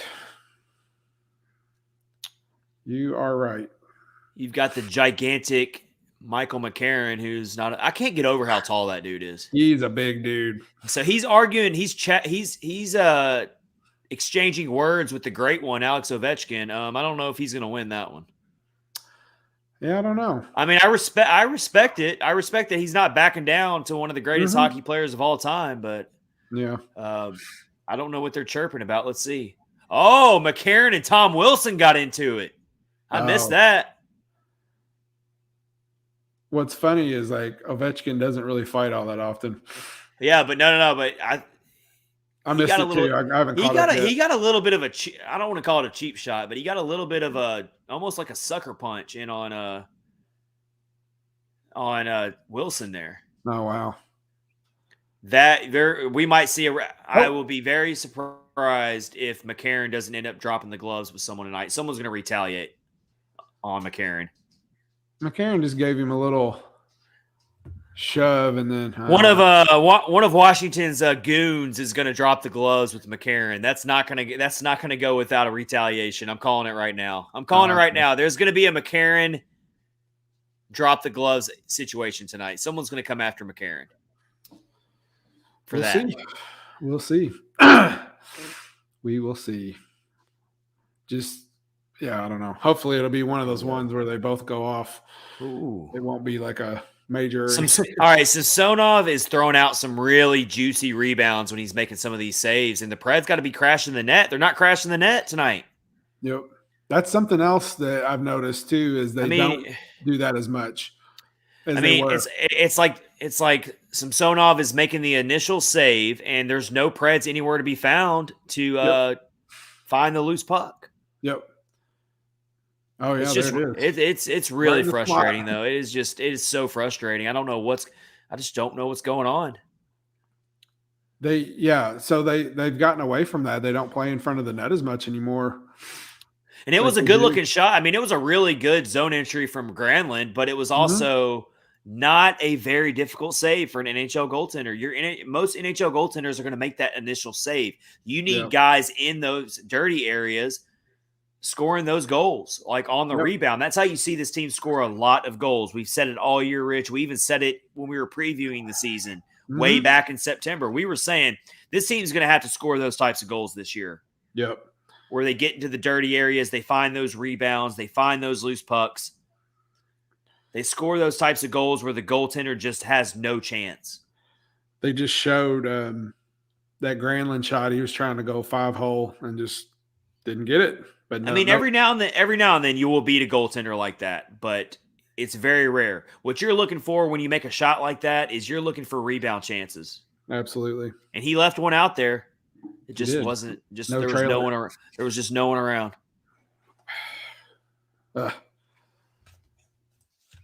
We still got a lot of time left, Rich. So let's just pump the brakes a little bit. Yep. And then there's women's hockey on later on tonight. You gonna stay and watch that? Well, I thought Team USA and Team Canada play on Wednesday. Oh, I thought it was tonight. Is it Wednesday? Okay, never mind. I think it's Wednesday. We can double check that. I definitely want to watch that though. I think it's not on until like 12 o'clock, midnight. I don't know. Hockey. No. Do we have? We might have the Team USA men's team playing though. Possibly. Oh, maybe. Let's see. I don't see anything. What is it? Come on. Riveting stuff here from us. We're trying to figure out when Team USA plays their next game. All right, quarterfinal. They're in the Okay. quarterfinal. Team USA men's team is Oh, okay. I can't find it. February 15th. Yep. So maybe you were thinking about that game. What's tonight? Oh, the men's. Yep. Maybe. Slovakia already beat Team USA today 4-0. Oh, wow.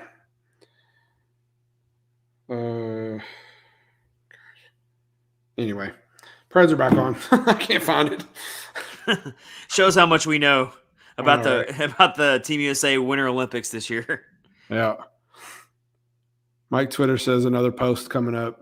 Oh wait, Slovakia beat Germany 4-0, and so Team USA will play Slovakia in the quarterfinal. Sorry that took so long, folks. That's all right. Oh, Forsberg just hit a post. Hate it. What is going on here? Don't like it. Did you see that, Rich? I did.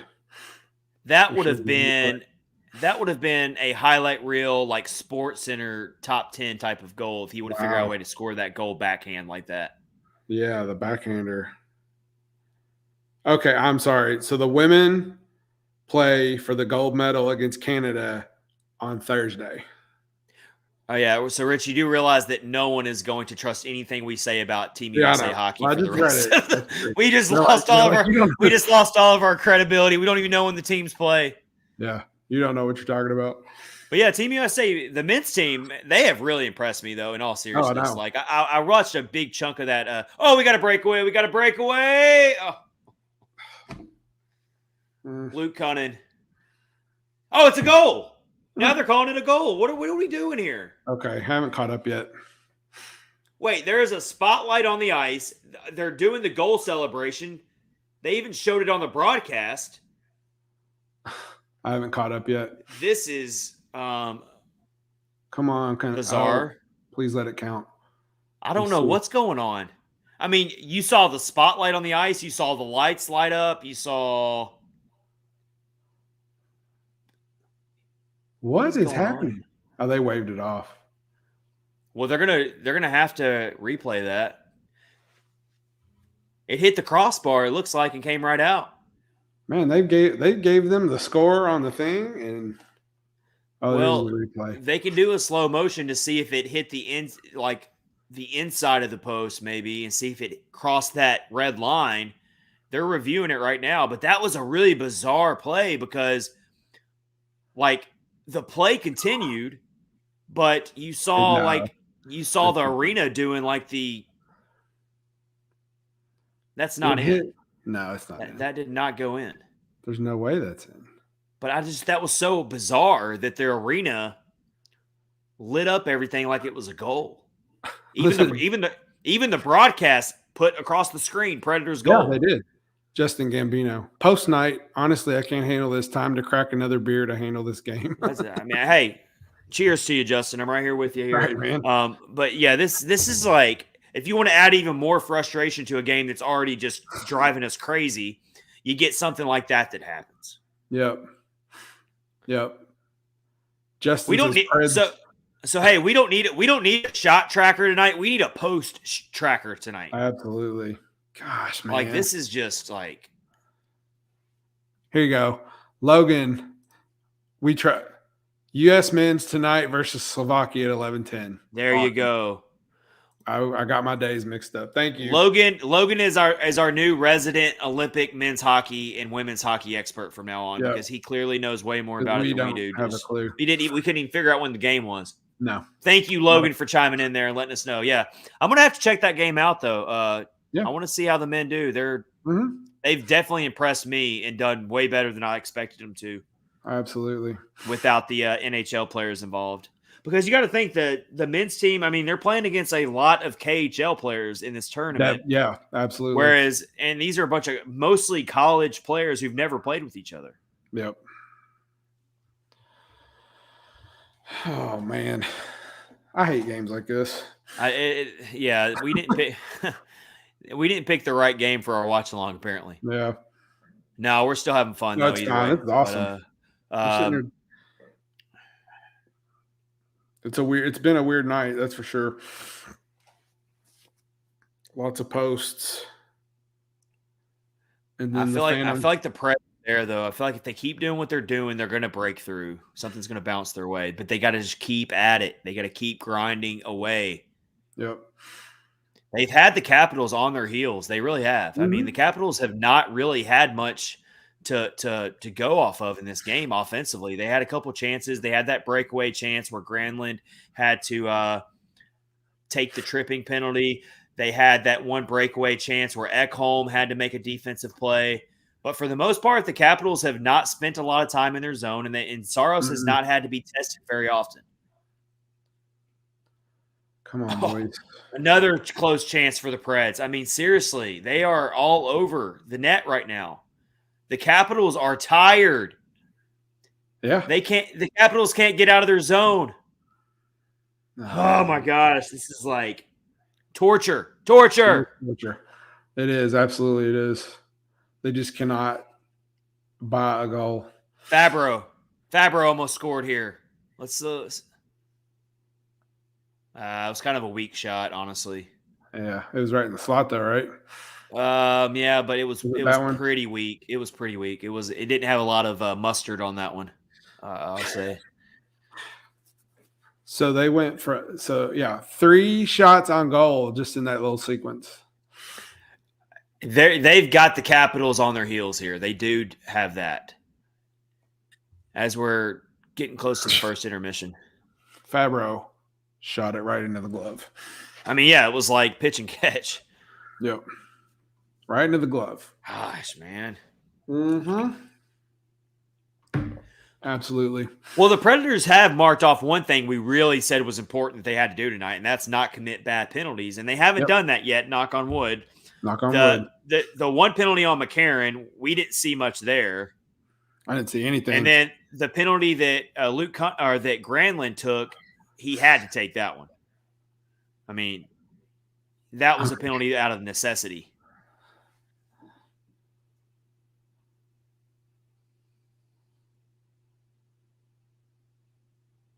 Yeah, just yeah. You know what'll be a death blow if the Preds give up a late goal in this period and go into the second intermission down 2-0. That will be bad. Man, somebody really whacked Garnet Hathaway on the mouth. Like, he's got a big spot where he got hit. I don't know what it was. That's crazy.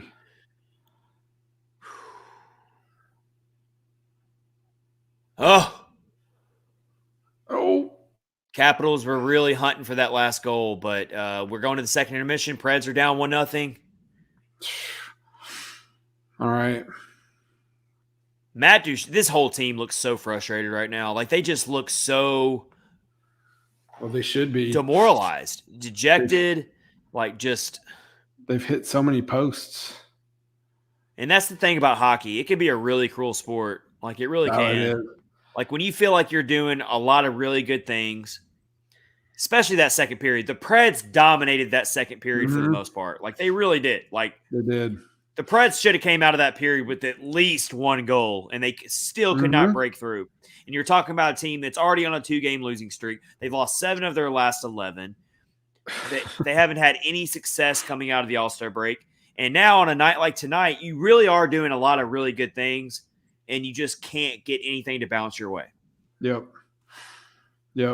I don't like it. It's just one of those nights. Let's see if they got the Predators with 21 hits. I'm trying to see what so the Predators had 8 shots on goal that period to Washington's 10.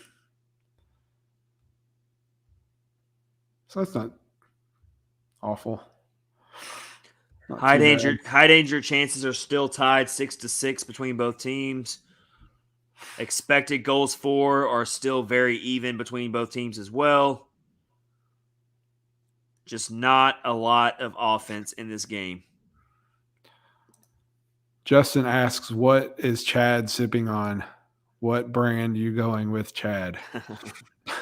You know what? I'm a craft beer snob. I totally am. Like, I worked at a brewery for 3 years. I love a good IPA. I love a good hazy IPA. I love a good stout. But tonight, I'm keeping it super simple. And I just want a basic domestic beer. No one give me crap over this. But tonight, I am really simple, and I'm drinking Miller Lite. There you go. Miller Lite's my basic domestic beer when I just need something basic.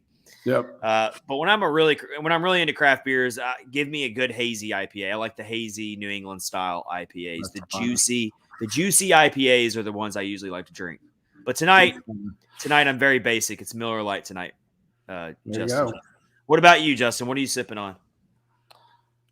I think he said earlier.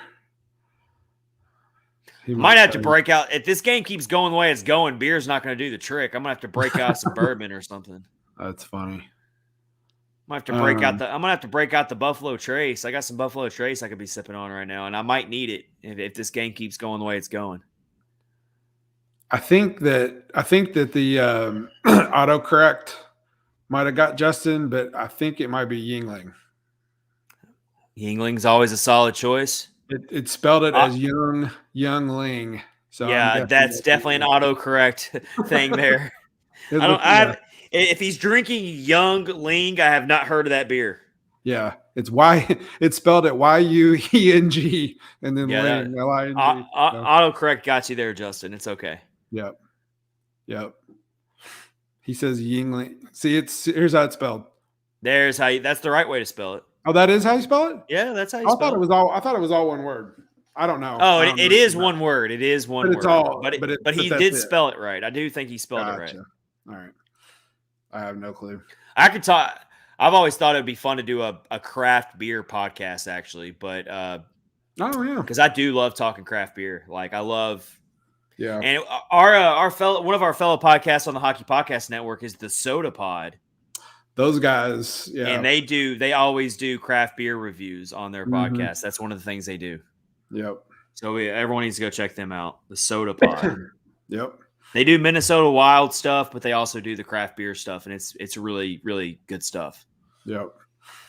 Let's look at the individual stats here on Natural Stat Trick for our players. Roman Josi is now taking over the time on ice lead for the team. He's got 1634. Alex Carrier and Matthias Ekholm are right up there, as you would expect. Let's look at this. Out of the forwards, Colton Sisson, or out of the forwards, Philip Forsberg is leading the time on ice. No, Mikael Granlund's actually leading the time on ice tonight for the forwards.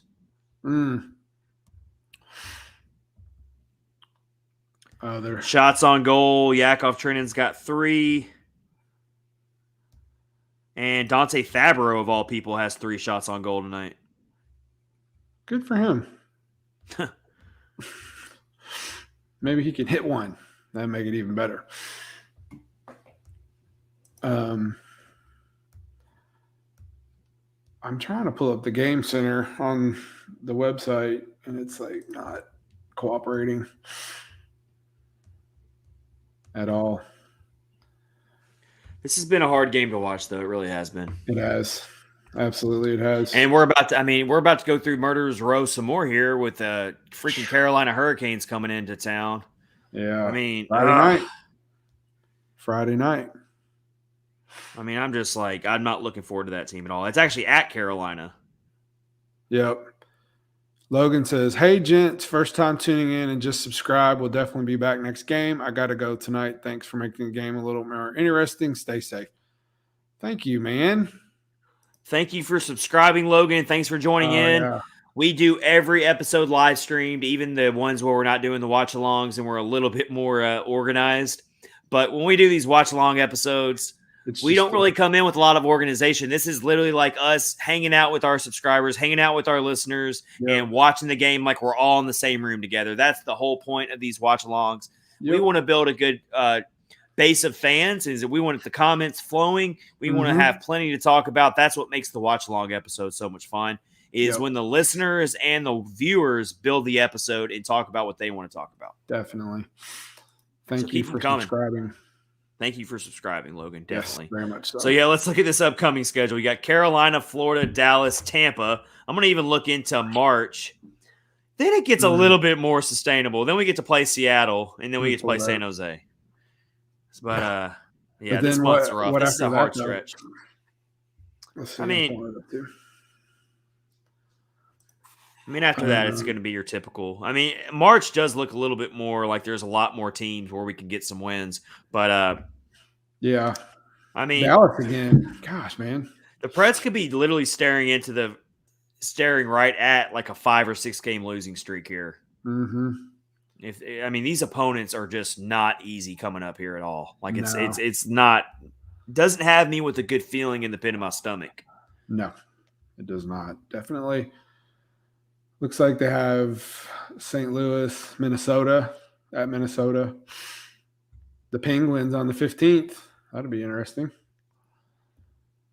Let's check out the scores around the league again here as we're in the second intermission. Preds and Capitals. Preds still down 1-0. Flames are up 2-1 on the Blue Jackets in the first intermission. Stars are up on the Avs 1-0. Oh, wow. At their first intermission. Pavelski scores his 20th goal of the year.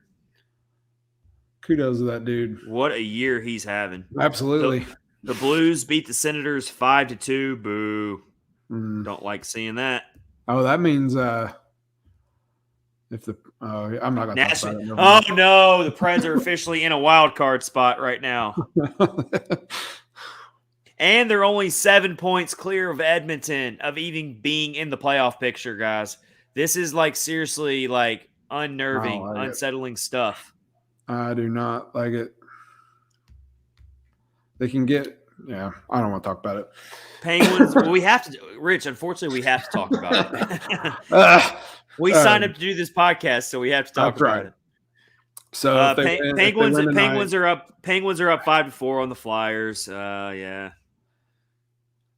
Oh, that was it. They won. Claude Giroux, who is a big topic of a lot of trade discussions. I've even seen some Preds fans say we need to go after Claude Giroux. Oh yeah, I remember seeing that. What would you think about that, Rich? What do you think? What do you think? Are you thinking that the Preds should just say screw it and just like go for a big time acquisition at the trade deadline? They got enough money to. It wouldn't hurt my feelings if they did, truthfully, but I don't know who that would be. Would you be willing to part with a really good, coveted prospect in a draft pick to get a player? Or would you rather just literally roll the dice with what we have and see what happens? Yeah. They're not going to be sellers. We know that. They're not going to be sellers. Well, they shouldn't be. Yeah. That's a tough question. It would be awesome to get a really high-profile player, but I don't know if I would want to mortgage away the future of the team to do that. So I say stand pat. As much as I would like to get somebody, I go back and forth on it. Yeah, it's tough. I mean, I don't know who it would be, and it would probably be a rental player, obviously. So I don't know. You're giving up a lot. You'd give up somebody you really like, a good prospect, and then if they don't do anything, they get bounced. To get one of these really big time trade targets, like we're talking about, like a Claude Giroux, it's going to take a really promising young prospect that you're going to have to part ways with. Like you know what I mean? Yep. Like so, you're going to. Yep. And that's what scares the crap out of a lot of Preds fans is they don't want to mess up the young youth that we've got built. Right.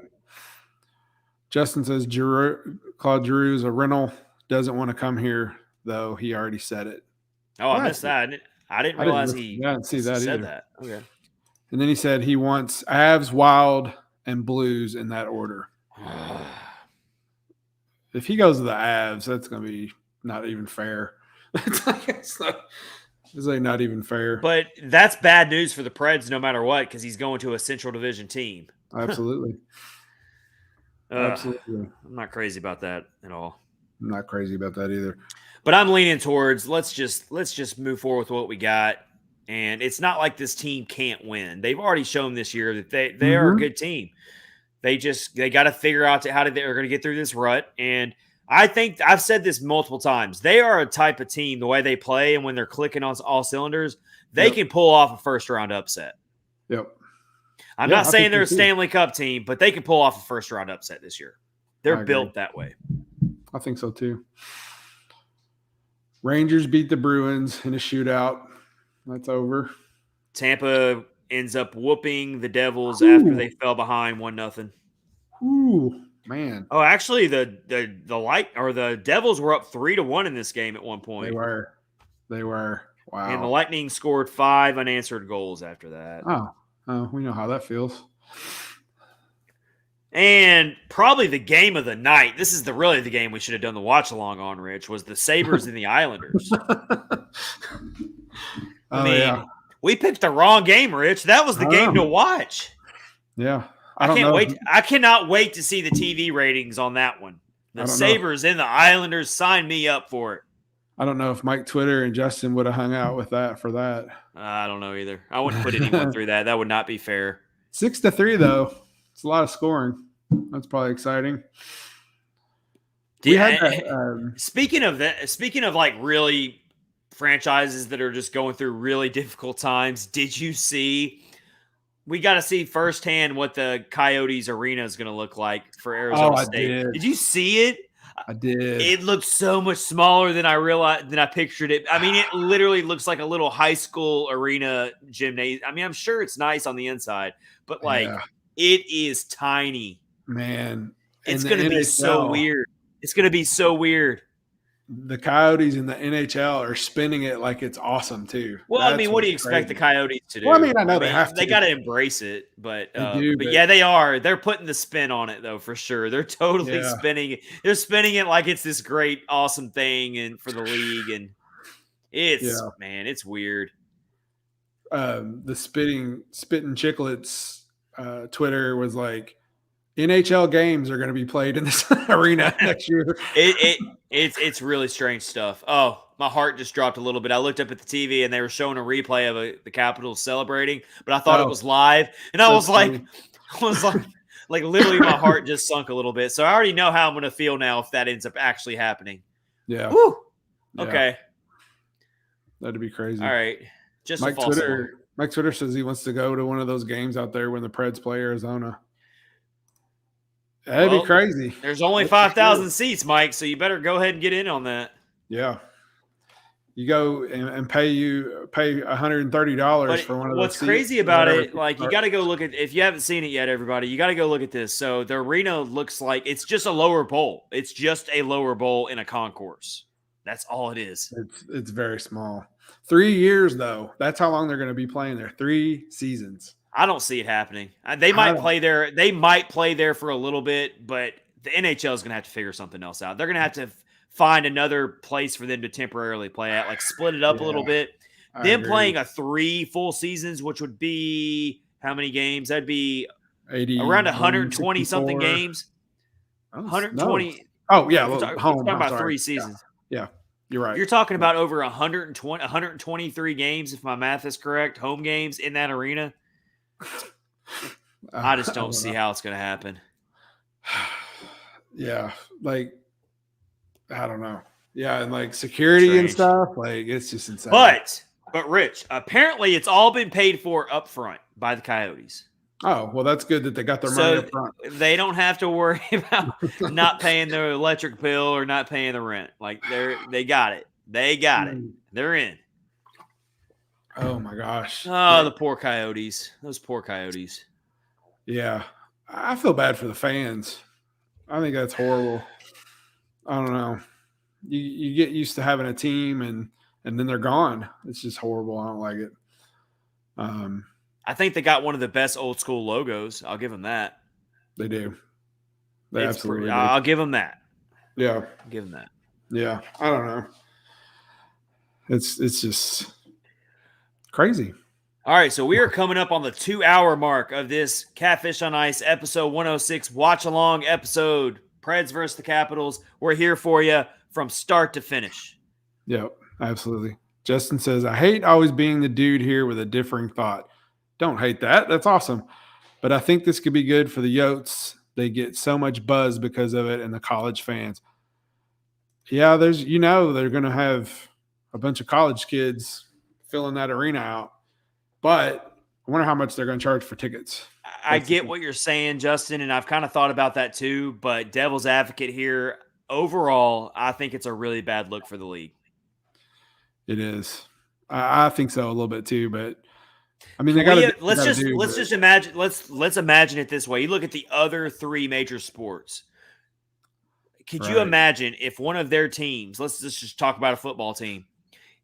It's one thing if like they do it for a special occasion, like, oh, we're going to play at this really cool high school field and we're going to make it like a promotional thing for the fans. But could you imagine if an NFL team played 3 full seasons at a division, not even a big college stadium, like a very small, like Division II or Division III college stadium? Yep. It would never happen. It would never happen in a million years. It would never happen in the NBA either. An NBA team would never have to play 3 seasons at a small high school basketball gymnasium. It would never happen. But it's somehow happening in hockey. Yeah. It's not a good look for the league. It's so crazy. I guess, I don't know. It's like, I guess if they were going to move the team, that would have needed to happen. Like, that would have needed to be in the works like a year ago or 2 years ago, probably. I guess. I don't know. And yeah, they're just going all in and leaving them there. And it's just, well, I know Canada. Weird. I know a lot. Canada is clamoring that they want another team. They've been wanting another team to add for years.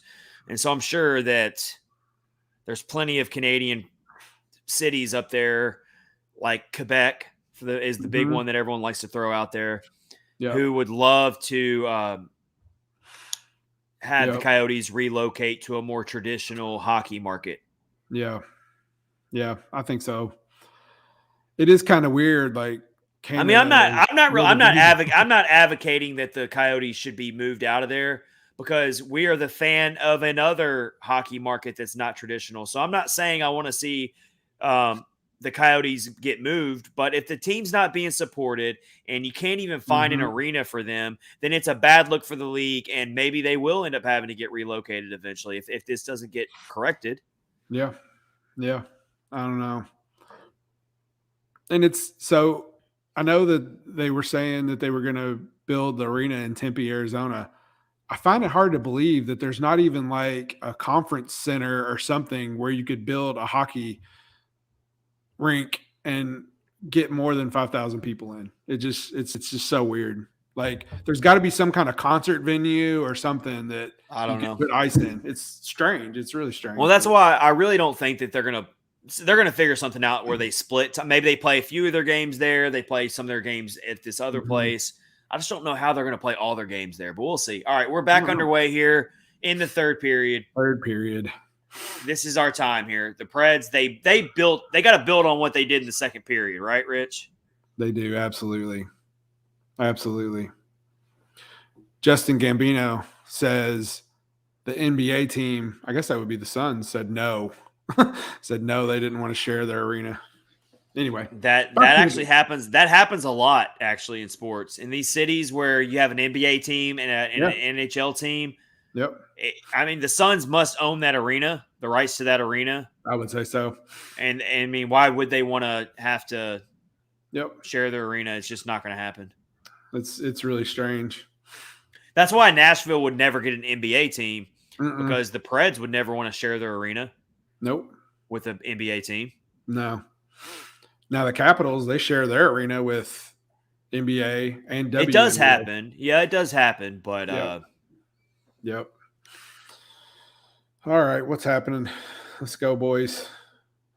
All right. We are a little over a minute into the third period here. It's been a hard game to watch. Not a lot of offense. You've really got to love the game. If you've been watching this entire game from start to finish, you are a true diehard Predators fan. Because this has been hard to watch. It has. Definitely.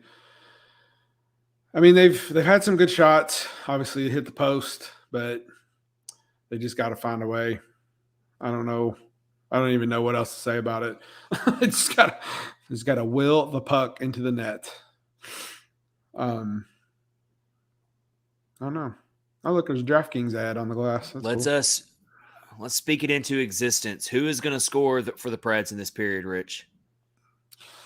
Let's throw our predictions out there right now. I'll give you anyone who's listening right now. If you want to throw your predictions on the screen right here, we'll add it.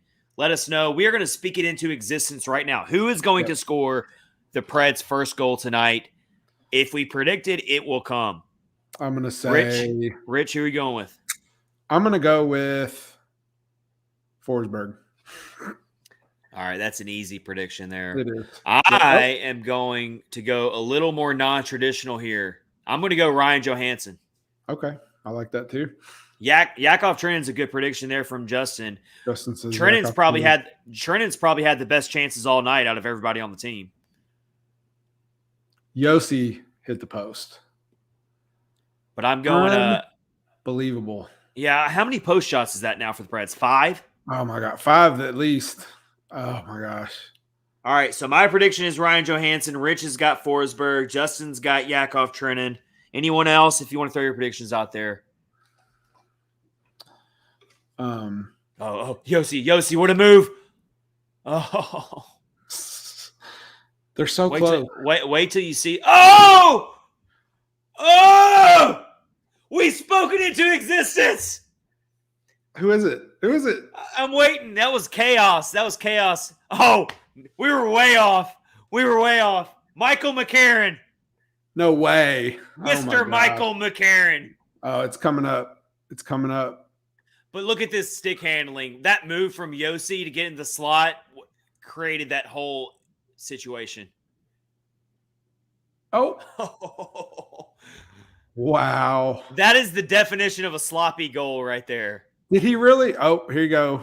I want to see if McCarron actually get credit for that, though. Justin Gambino Bank. If he did. I can't tell if that actually – I don't know if that actually touched McCarron. Here's the replay. So I want to see – I don't know if – there's Justin Gambino with the bang. That's our tradition here when we do our live watch-along episodes is we got to throw the bang out there. Yep. Mike Twitter got one too. I don't know if that's going to actually be a McCarron goal. I can't tell if it actually ever bounced off of his stick or his body. He did not touch that puck. So who made the – that was Yossi who made the shot? It's got to be Yossi. He didn't even touch it. That was Yossi that fired it in? Oh, look. The Hermitage Design Center first goal of the game at 3 minutes and 50 seconds in the third. We spoke it into existence. We did our first goal predictions. And, yeah. Rich, you're not going to be happy. Shield your eyes. Oh, man. Really? Yeah. The Capitals get it right back.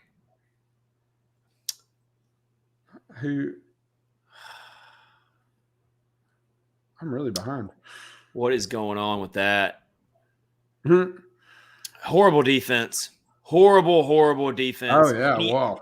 And you have your stars out there on that shift. You have Forsberg out there. You have Fabro out there. You've got Granlund out there. You've got Yossi out there. And you let the Capitals just skate right in like that? Saros, he threw his entire body horizontal out there to make that save. But it's just... Oh, somebody... Oh, that's Fabro. That was awful defensive pressure. That was just terrible. You work so hard to get the game tied up, and you just let them come right back. Yep. So deflating. I mean, that's enough to really get you upset there. Yeah, that's ugly. And the frustration is really boiling over now. I'm pretty sure Trennan just took a penalty. Oh, really? Yep. Oh, well. This is unraveling all of a sudden.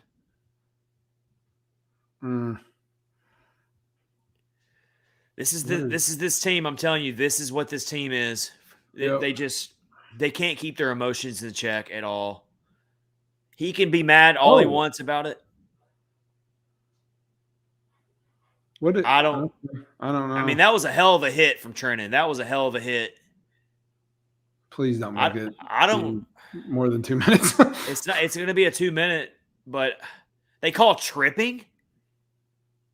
I want to see. They're not showing. Ekholm's arguing the call. Tripping. John Hines is looking for an explanation. Ugh, this is like rinse and repeat with this team every freaking game. The guy skated into his skate. Like, I don't see how that's true. Okay, whatever. That's ridiculous. That's why do the Preds always find themselves in these situations every game? I don't know. Yeah, you're right, Ekholm. That's ridiculous. Knee on knee was the call. He stuck his knee in front into Trenton. Oh man, that's bad. That's bad. So they give up a goal, and now they're on the penalty kill. After busting their butts for the entire game to get that equalizer. Finally getting one. And then you just and Ovi parks in his office and scores. Are you kidding me? I'm not kidding you, Rich. If I had the sound on right now, I'm pretty sure the Boo Birds would be exploding in that arena right now. Oh my gosh. Oh, I mean that's nobody's even on him. Like, that's a classic. I mean, that is a classic Ovechkin goal right there. Yep. I mean, Jeannot was at least 10 feet, 15 feet off of Ovi. Yep. I mean, that's target practice. That's target practice for Alex Ovechkin. Yeah. Horrible call, and that's goal number 30 on the season for Ovechkin, and the Preds are down 3-1. I already said earlier, I'm not so sure the Preds are going to score 2 goals in this game. I really don't think they're going to be able to score 3 in regulation and then have to score a 4th in overtime to get this win tonight. Right. I mean, this is like, you want to talk about a complete dramatic shift in a game almost instantaneously after the Preds tied that game. Very much. Deflating. This game can be so cruel at times. It is. When you're a hockey fan. Especially when you're on a 2-game losing streak. I'm telling you, if they lose against Dallas or Tampa Bay, I'm going to be really upset. Well, we're recording live on Pekarine's retirement ceremony, aren't we? Yep. Definitely. Yeah, I don't know. I don't even know what to say. 15 minutes left. That's a lot of time. I mean, there's still time, but not the way this game. Yep. The way this game is gone tonight, I don't see how they're going to score 2 more goals. I just don't see how it's going to happen. I mean, they had to work everything they could just to get that 1 goal. Yeah. Oh my gosh, I'm still deflated right now. Yeah, it sucks. It's not cool. Yeah, that's how it felt. And I mean, and Saros is having another horrible game on the stat sheet. He's given up 3 goals on just 22 shots. Yep. So he's dropped out of the Vezina race like a dead weight dropping in water. I mean, he's just so it's so unfortunate for Saros. It is, especially because it's really not his fault. Well, I won't want to say that, but that first goal wasn't his fault, and then not many people can stop an Ovechkin power play goal. So, and then the go-ahead goal to make it 2-1. I mean, again, it's a defensive breakdown in the zone. Yep, that was on Fabro. And what's really got me upset about that goal is you had all of your top players on this Preds team on that shift. Yep. And it's like they were just asleep at the wheel. There was no defensive pressure whatsoever. Yeah. And then how do you lose Ovechkin in that circle? Jeannot's had a great year, but I don't know what – he was asleep there. I don't know what he was doing. He was not putting any pressure on – you can't let Ovechkin get that much room to shoot. You cannot do it. No. You've got to force him to stick handle. You've got to figure out a way to block that shot. You got to make him move. You got to make him pass it to somebody else. You cannot let him take that shot from that spot. That easy. That open, that clear. Like Jeannot knows it. He knows it that he was not in a good position there.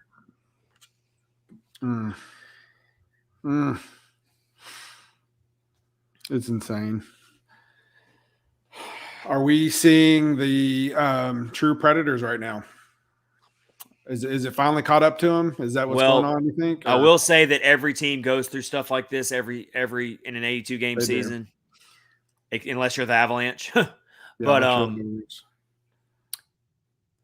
so, and it is an Eastern Conference team. So at least this isn't happening against a division opponent. Right. Most of your games this month are against most of your games the rest of the month are against Eastern Conference teams. Mm-hmm. Yeah. You've got one more game against Dallas, but there's no way to really sugarcoat it, though. Yeah. This is not the time for this to be happening, that's for sure. I mean, there's still a lot of games left, but things are about to get really interesting as the Preds are now in the wild card position, and they're not sitting pretty. For the longest time, the Preds were sitting there in second place, feeling good. But we also said at the time that the Preds had a lot of extra games played compared to other teams, and once those teams start making up those games played, that race is going to get close again, and that's exactly what's happening. And the Preds are losing now, so it's like, things are about to get real. Yeah. We need one of those big third period rallies like they used to do. Preds almost got one back there. It would have been a really weird goal to score, but they let's see what happened there. Yeah. You really got to hope that the Capitals give you one here. They need the Capitals to give them a goal, spot them a goal somehow. Like, I don't know whether that's give them a 5. I don't know if that's like give them a 5-on-3 or maybe give up a really bad giveaway, but that they need the Capitals to make a mistake. Yeah, big time. And maybe gift them a goal. Just like if you think about all those the times they hit the post, how close they were, this would be a totally different game. So, we can play the what if game all night, Rich, and it still doesn't change the fact that the Preds have also made some really bad mistakes on their own end. They have. Yep. Oh yeah, they almost got that one. The chat has gotten awful quiet tonight so far since that goal. Like I haven't heard like everyone's I think everyone's deflated just like we are. Yeah. Right now. But still a lot of time left. We've got things we're under 13 minutes left in the game. Yeah. Margin for error is 0, obviously, for the rest of the game. Yep. Come on, Yossi. That is not going to get it done. Which play are you referring to there? Yossi with the soft backhand pass or shot. Oh, yeah. I mean, they're Definitely. Justin said he's back. Thanks, Justin. Hey, Justin, we might have to switch to something a little bit stronger than Yingling and Miller Lite. I'm just saying. Yeah, this is ugly. Ugly, man. I knew it was going to be tough, but it doesn't make it any better. So when's the – yeah. I wouldn't feel nearly as nervous if our upcoming schedule wasn't so daunting. Yeah. Oh yeah, absolutely. That's what's really sparking my nerves right now. Like if the Preds had a softball game coming up, like a softball team, like something like the Coyotes or the just a more winnable opponent matchup, I wouldn't be nearly as nervous. But this has all the makings of being like a 5 or 6 game losing streak eventually. When you look at teams up next like Carolina, Florida, Dallas, who's playing suddenly so much better. Then you've got Tampa in the Stadium Series game. I mean, I really, really don't want to see the Preds going to the Stadium Series game on like a 4-game, 5-game losing streak or whatever it would be at that point. Like that really would be a little unfortunate, you know? Oh yeah, absolutely. Especially it's like all that we've hyped it up for so long, and to have them lay a goose egg in Nissan Stadium would be horrible. The Preds could be on a 6-game losing streak going into that game. Oh yeah. If you count up the remaining games they got left here before that game. Yep. Carolina. The schedule makers did us no favors for February, did they? No. Yeah, I don't know. It's crazy. Just got to get one back here. Got to get one back somehow. Figure it out. Under 11 minutes.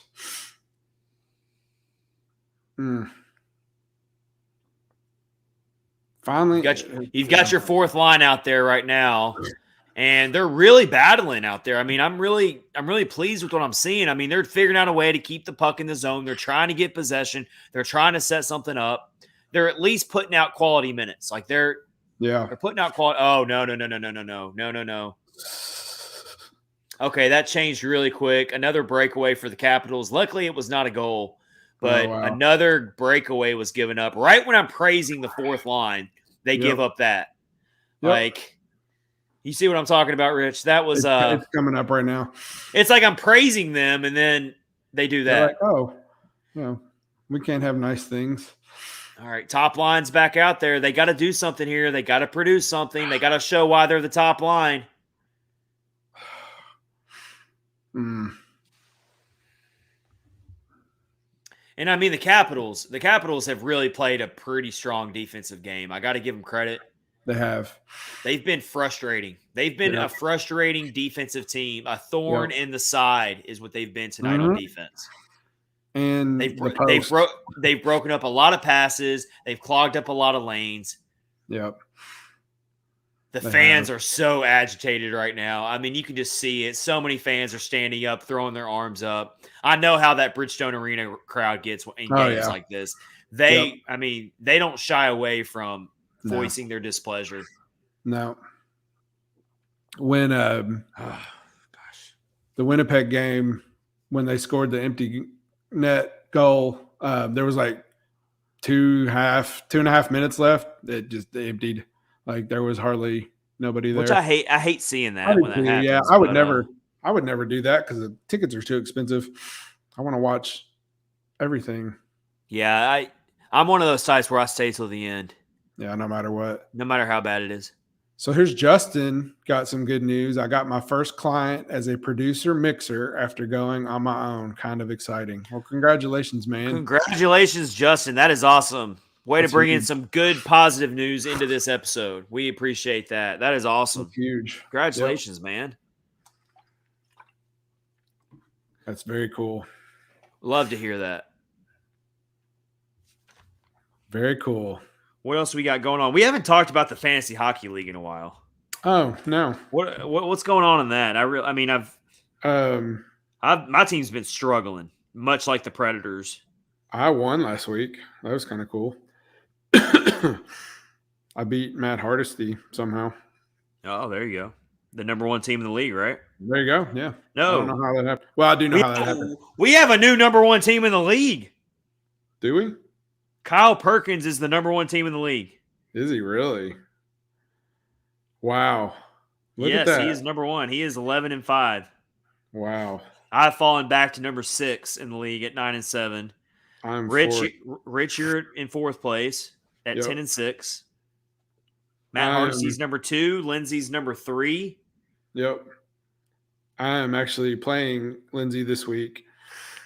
And then who's Justin? Justin's the Juicers. Oh, is he? He's got the old school Jeff Fisher Titans record of 8-8. That's what that's the old joke, Rich. The Titans used to go 8-8 like every year. That was like they were the most mediocre average team ever. That's funny in football. So we just called him Mr. 8-8 was Jeff Fisher, the head coach of the Titans at the time. I actually I went to a game down there a long, long time ago. Watched it was them in Pittsburgh. You went to a Titans game? Mm-hmm. Yeah, in the old stadium. Yep. Oh, you're talking about the old stadium. You're talking about before they have they always been in Nissan? They've always been in Nissan. They've always been in Nissan. Okay, no. Now they had to, before Nissan Stadium was open to them, they had to play at Vanderbilt Stadium, and they played in Memphis. It was in Nissan. That was it. It was. Yeah, they've always played there. But it wasn't called Nissan. They're due for a new stadium. Like seriously. Yeah. It wasn't. Preds are. Oh my gosh, the Preds are back in the penalty box. This is not how you make up a 2-goal deficit. No. This is just ridiculous. Granlund again? It's Granlund. It's ridiculous. I mean, this is just. Man. We don't get a lot of things right on this podcast, but one thing we did get right and I will die on this hill, as we've said this literally from day one, that this is going to be this team's downfall, is that they commit too many penalties. I can't believe Granlund thinks like he's upset because he got a penalty. That's crazy. Oh yeah, Justin. That's right. I also went to another game there. Justin just reminded me. The Titans played the Chiefs on Monday Night Football, and I went to that. That's right. I remember that. Yep. It was freezing cold. It was so cold. What year was that? How long ago was that? God, man, I don't even remember. Justin says like 2013-ish. It was probably even before that, to be honest. It was freezing. Like, we didn't even stay the whole game because it was so cold. But it was fun. All right, so what are we thinking here, Rich? Do you think we have any chance here in this game, seeing what's going on now? They're back in the penalty box. When this penalty expires, if they end up killing it off, they're going to have – we're probably about 4 minutes away of game time before they pull UC Saros and go empty net for the rest of the game. Yeah. So, it's not looking good at all in a game where the Preds just can't figure out how to generate any offense. And then when they do generate offense, they just find a way to hit the post. So it's like, okay, so Ovechkin is once again setting up in his office, but they defended it a little bit better that time. They actually forced Ovechkin. They actually forced Ovechkin to do something with the puck and not just shoot it freely. Amazing concept. They learned from their past mistake. Amazing concept to not give Ovechkin 15 feet of clear space to just fire at UC Saros. And it's amazing when you watch that. He's just hanging out. And that's what he does. And people still fall for it. And Ovi is one of my favorite non-Preds players of all time. I love Ovi. I do too. I do too. Definitely do. It's just I just amazing. I just don't like it when he's scoring goals on my Predators. That's the only time I don't like it. Any other time, I will root for Ovechkin all day, every day. Yep. And it would be a hell of a story if he hoists a cup this year. Oh yeah. I don't think it's going to happen for him. I don't think the Capitals are. I don't think they got enough. But we see it all the time in the playoffs, Rich, where a team gets hot at the right time. And I do think the Capitals have the roster where maybe they could get hot at the right time and go on a hot streak. I don't think they got the goaltending necessarily. And I don't know if they have the depth to win a cup. That's absolutely true as well. Yeah, I don't know. I just don't see it happening. The East is a lot more wide open than the West is, though, in my opinion. Yeah, I'm gonna look at the East, actually. The East is way more wide open. You've got way more uncertainty in terms of Stanley Cup contenders. You've got Toronto, of course. You've got Carolina. You've got Florida. You can't leave Washington out. You can't leave Pittsburgh out. The Penguins. They're still figuring out ways to be a good team. You got the New York Rangers in the mix as well. There are plenty of teams out there that you could say, okay, this is a Stanley Cup team. You got the Tampa Bay Lightning. The East is really, really top to bottom, way more balanced than the West, where I think the West is a little bit more top heavy. I agree. Pittsburgh's actually in first place in their division. 70 points. Just the team that won't go away. Pittsburgh just won't go away. They won't. Yeah. They refuse to go on a rebuild. They just keep figuring out ways every year to just be a top team. Somehow, that's for sure. I don't know. Trying to look and see. Colorado's still number 1. 70. And Rich, I left out Boston as well. I can't leave out Boston. They're not having a great year, but they're still a team. They're still a team you got to keep your eye on. This little stretch where they're without Bergeron and Marchand has been tough for them. How many more times am I going to see the Preds just completely wipe out on their skates tonight? It's like every play, they're just like someone is just wiping out.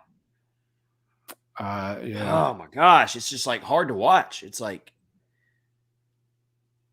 they're just wiping out left and right. Something. And it's not even because they're getting hit all the time. It's like they're just literally like not skating smoothly. Oh, there was a good opportunity missed. That's the play I was talking about, Rich. Yep. Gosh, man. Oh, well, the Capitals just hit the post now. Oh, did they? Yeah. 5-minute mark. Come on, Sissons. Come on, Sissons. Sissons is trying to make something happen here. All right.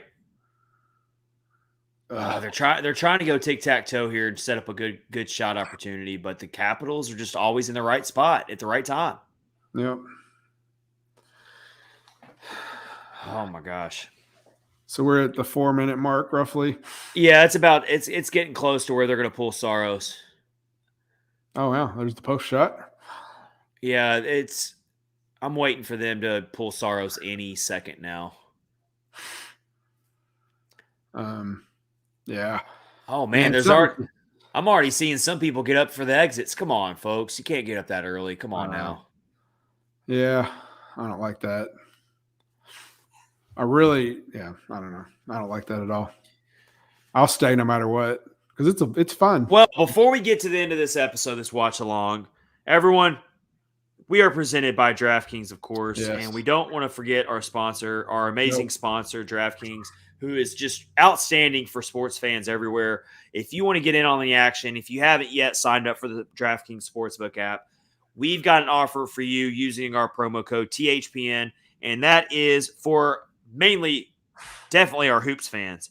Yes. This is the offer you want to be thinking of. The NBA season is really starting to get in crunch time, just like the NHL season is. And right now, the latest offer from DraftKings Sportsbook, an official sports betting partner of the NBA, is too good to pass up. I'm talking between the legs, 360 windmill good. New customers can bet just $1 on any team and get $150 in free bets if they win. It's that simple. So we got the NBA offer for you right now. Download the DraftKings Sportsbook app. Now use promo code THPN. Bet just $1 on any NBA team and get $150 in free bets if that team wins. That's promo code THPN at the DraftKings Sportsbook, an official sports betting partner of the NBA. 21 and up, minimum age and location requirements vary by jurisdiction. See DraftKings.com/sportsbook for a full list of requirements and state-specific responsible gaming resources. Void where prohibited. Minimum $5 deposit. Gambling problem, call 1-800-GAMBLER. If you're in Tennessee, call or text the Tennessee Red Line, 1-800-889-9789. In Connecticut, call 1-888-789-7777 or visit ccpg.org/chat. In New York, call 877-8-HOPNY or text HOPENY 467-369. That is kind of a tongue twister there. So I got a question. That's a tongue twister. When the sports book is in all 50 states, are you going to have to read that? I hope not. Whew. All right.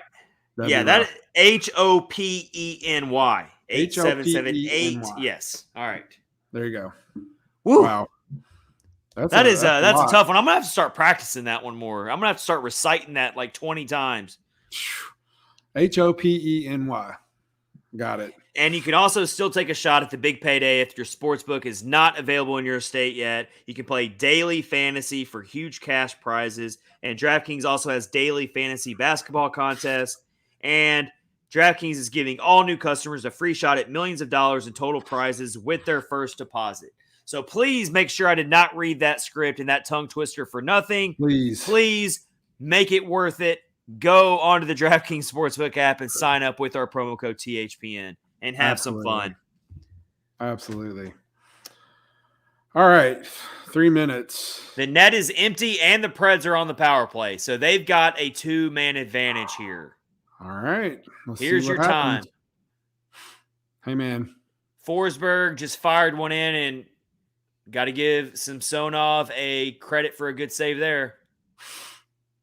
That was a tough save. That went through traffic. Samsonov squeezed his pads to make the save. That was a tricky save for him. Preds have 31 shots on goal. Yep. You got to score here. You've got to score here. Oh, yeah.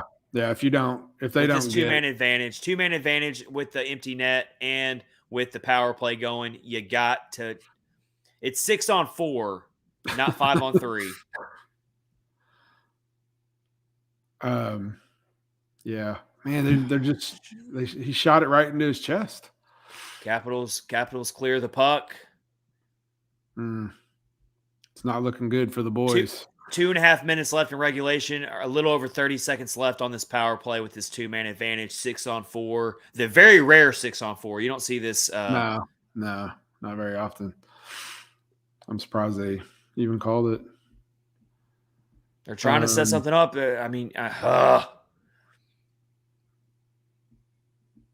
See. No, didn't make it through. Nobody's home. Every time they try to make a backdoor pass, nobody's home.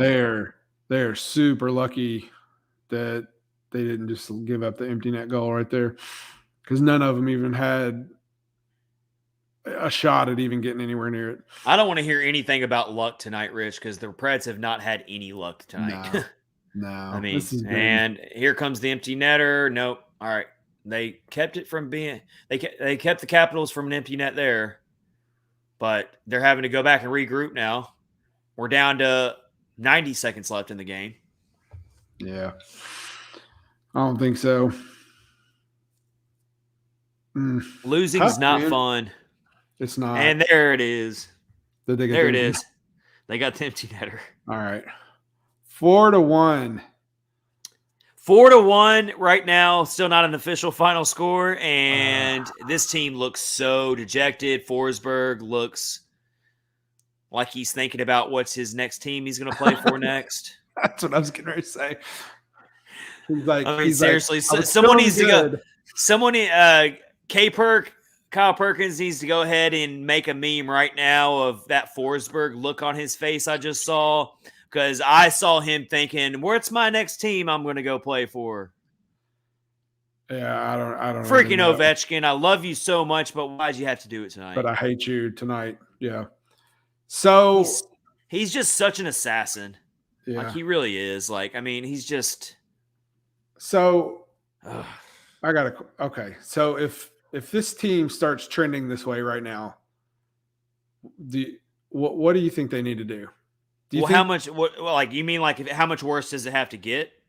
Yeah, like how many more of these is it going to take before they decide to do something major, like get rid of Philip Forsberg? Like, they're not going to trade Philip Forsberg. Yeah. Well, I mean, we still have over a month until the trade deadline. So we do. Hypothetically speaking, if it gets so bad that the Preds actually fall out of the playoff picture, like let's say they just fall, then wow, talk about a crazy turn of events if that were to happen. Oh, no. Yeah. It's an exact opposite of what happened last season. Like if Poyle just decides like, hey, we're falling out of this quick. We're not even in the playoffs anymore. We've lost like 7 or 8 in a row and we're like out of the playoff picture. Let me just go ahead and strike while the iron's hot and get a massive haul out of Forsberg. Yep. I've said all year that I didn't think that was ever going to happen. I've said all year that I think there's no chance in hell they're going to trade Forsberg, but it's all predicated on what happens the rest of this month for sure, and how they handle these next games against these really difficult opponents. I'm just like, the confidence level is really low. Like when they would lose, when they were doing better, like you had confidence that they were going to pull out of it. And I don't have that right now. I just watch these games and they look out of sorts. Like, just, I don't know. I don't even know how to explain it. We're now talking about 3 losses in a row where the Preds did not look themselves. Yep. They looked sloppy. They had no chemistry. Yep. This isn't just any 3. This isn't just any 3 losses in a row. This is 3 really bad losses where the team did not play well. Yeah, and it's not going to get any better Friday night. I need you to be positive, Rich. Rich, I need you to be positive. Yeah, I don't know. But Rich, you're a realist, and I am also a realist. Yep. They just thank you. So first of all, Thanks everyone so much for joining the live watch along. Absolutely. I'm seeing we had 162 comments tonight on live watch along. That is up there. Way to go, everybody. We really appreciate it. CJ even took the time to get on here. We appreciate that, man. Snarky yes, we did see Borrow. He's the big Milwaukee Admirals fan. And CJ, just like we said to Lindsay, I'm gonna need Milwaukee Admirals to send some winning mojo down to the Preds right now because it's looking bad. Yep, absolutely. All right, everyone. Thank you so much for watching the watch along with us. Episode 106 of Catfish on Ice. We're sorry that it couldn't have been a better game, but it was still awesome watching it with all of you listening along. Please go check out our YouTube channel and hit the subscribe button. Leave us some comments. Join us every episode you can for our live episodes. We love interacting with our listeners. It's what makes the podcast go. It's what makes it fun. It's what makes it interesting. We appreciate all the support. This has been Catfish on Ice, episode 106, with your host, Chad Minton, and host, Rich Howe. Preds versus Capitals, watch along. The Preds lose. What was the final score? I don't even want to know what the final score was. What was it, 4-1? 4-1. Yep. 4-1. Unfortunately, Preds have lost 3 in a row now, and they got to play the Carolina Hurricanes on Friday. So things are just peachy. Peachy. Yep. Peachy's the word we're gonna leave everyone with, even though we're totally being sarcastic. We will see you next week for a brand new episode of Catfish on Ice. Hopefully things get better by then. We will find out. Take care, everybody. This has been episode 106, brought to you by DraftKings, part of the Hockey Podcast Network. Everyone have a great week. Stay safe and take care.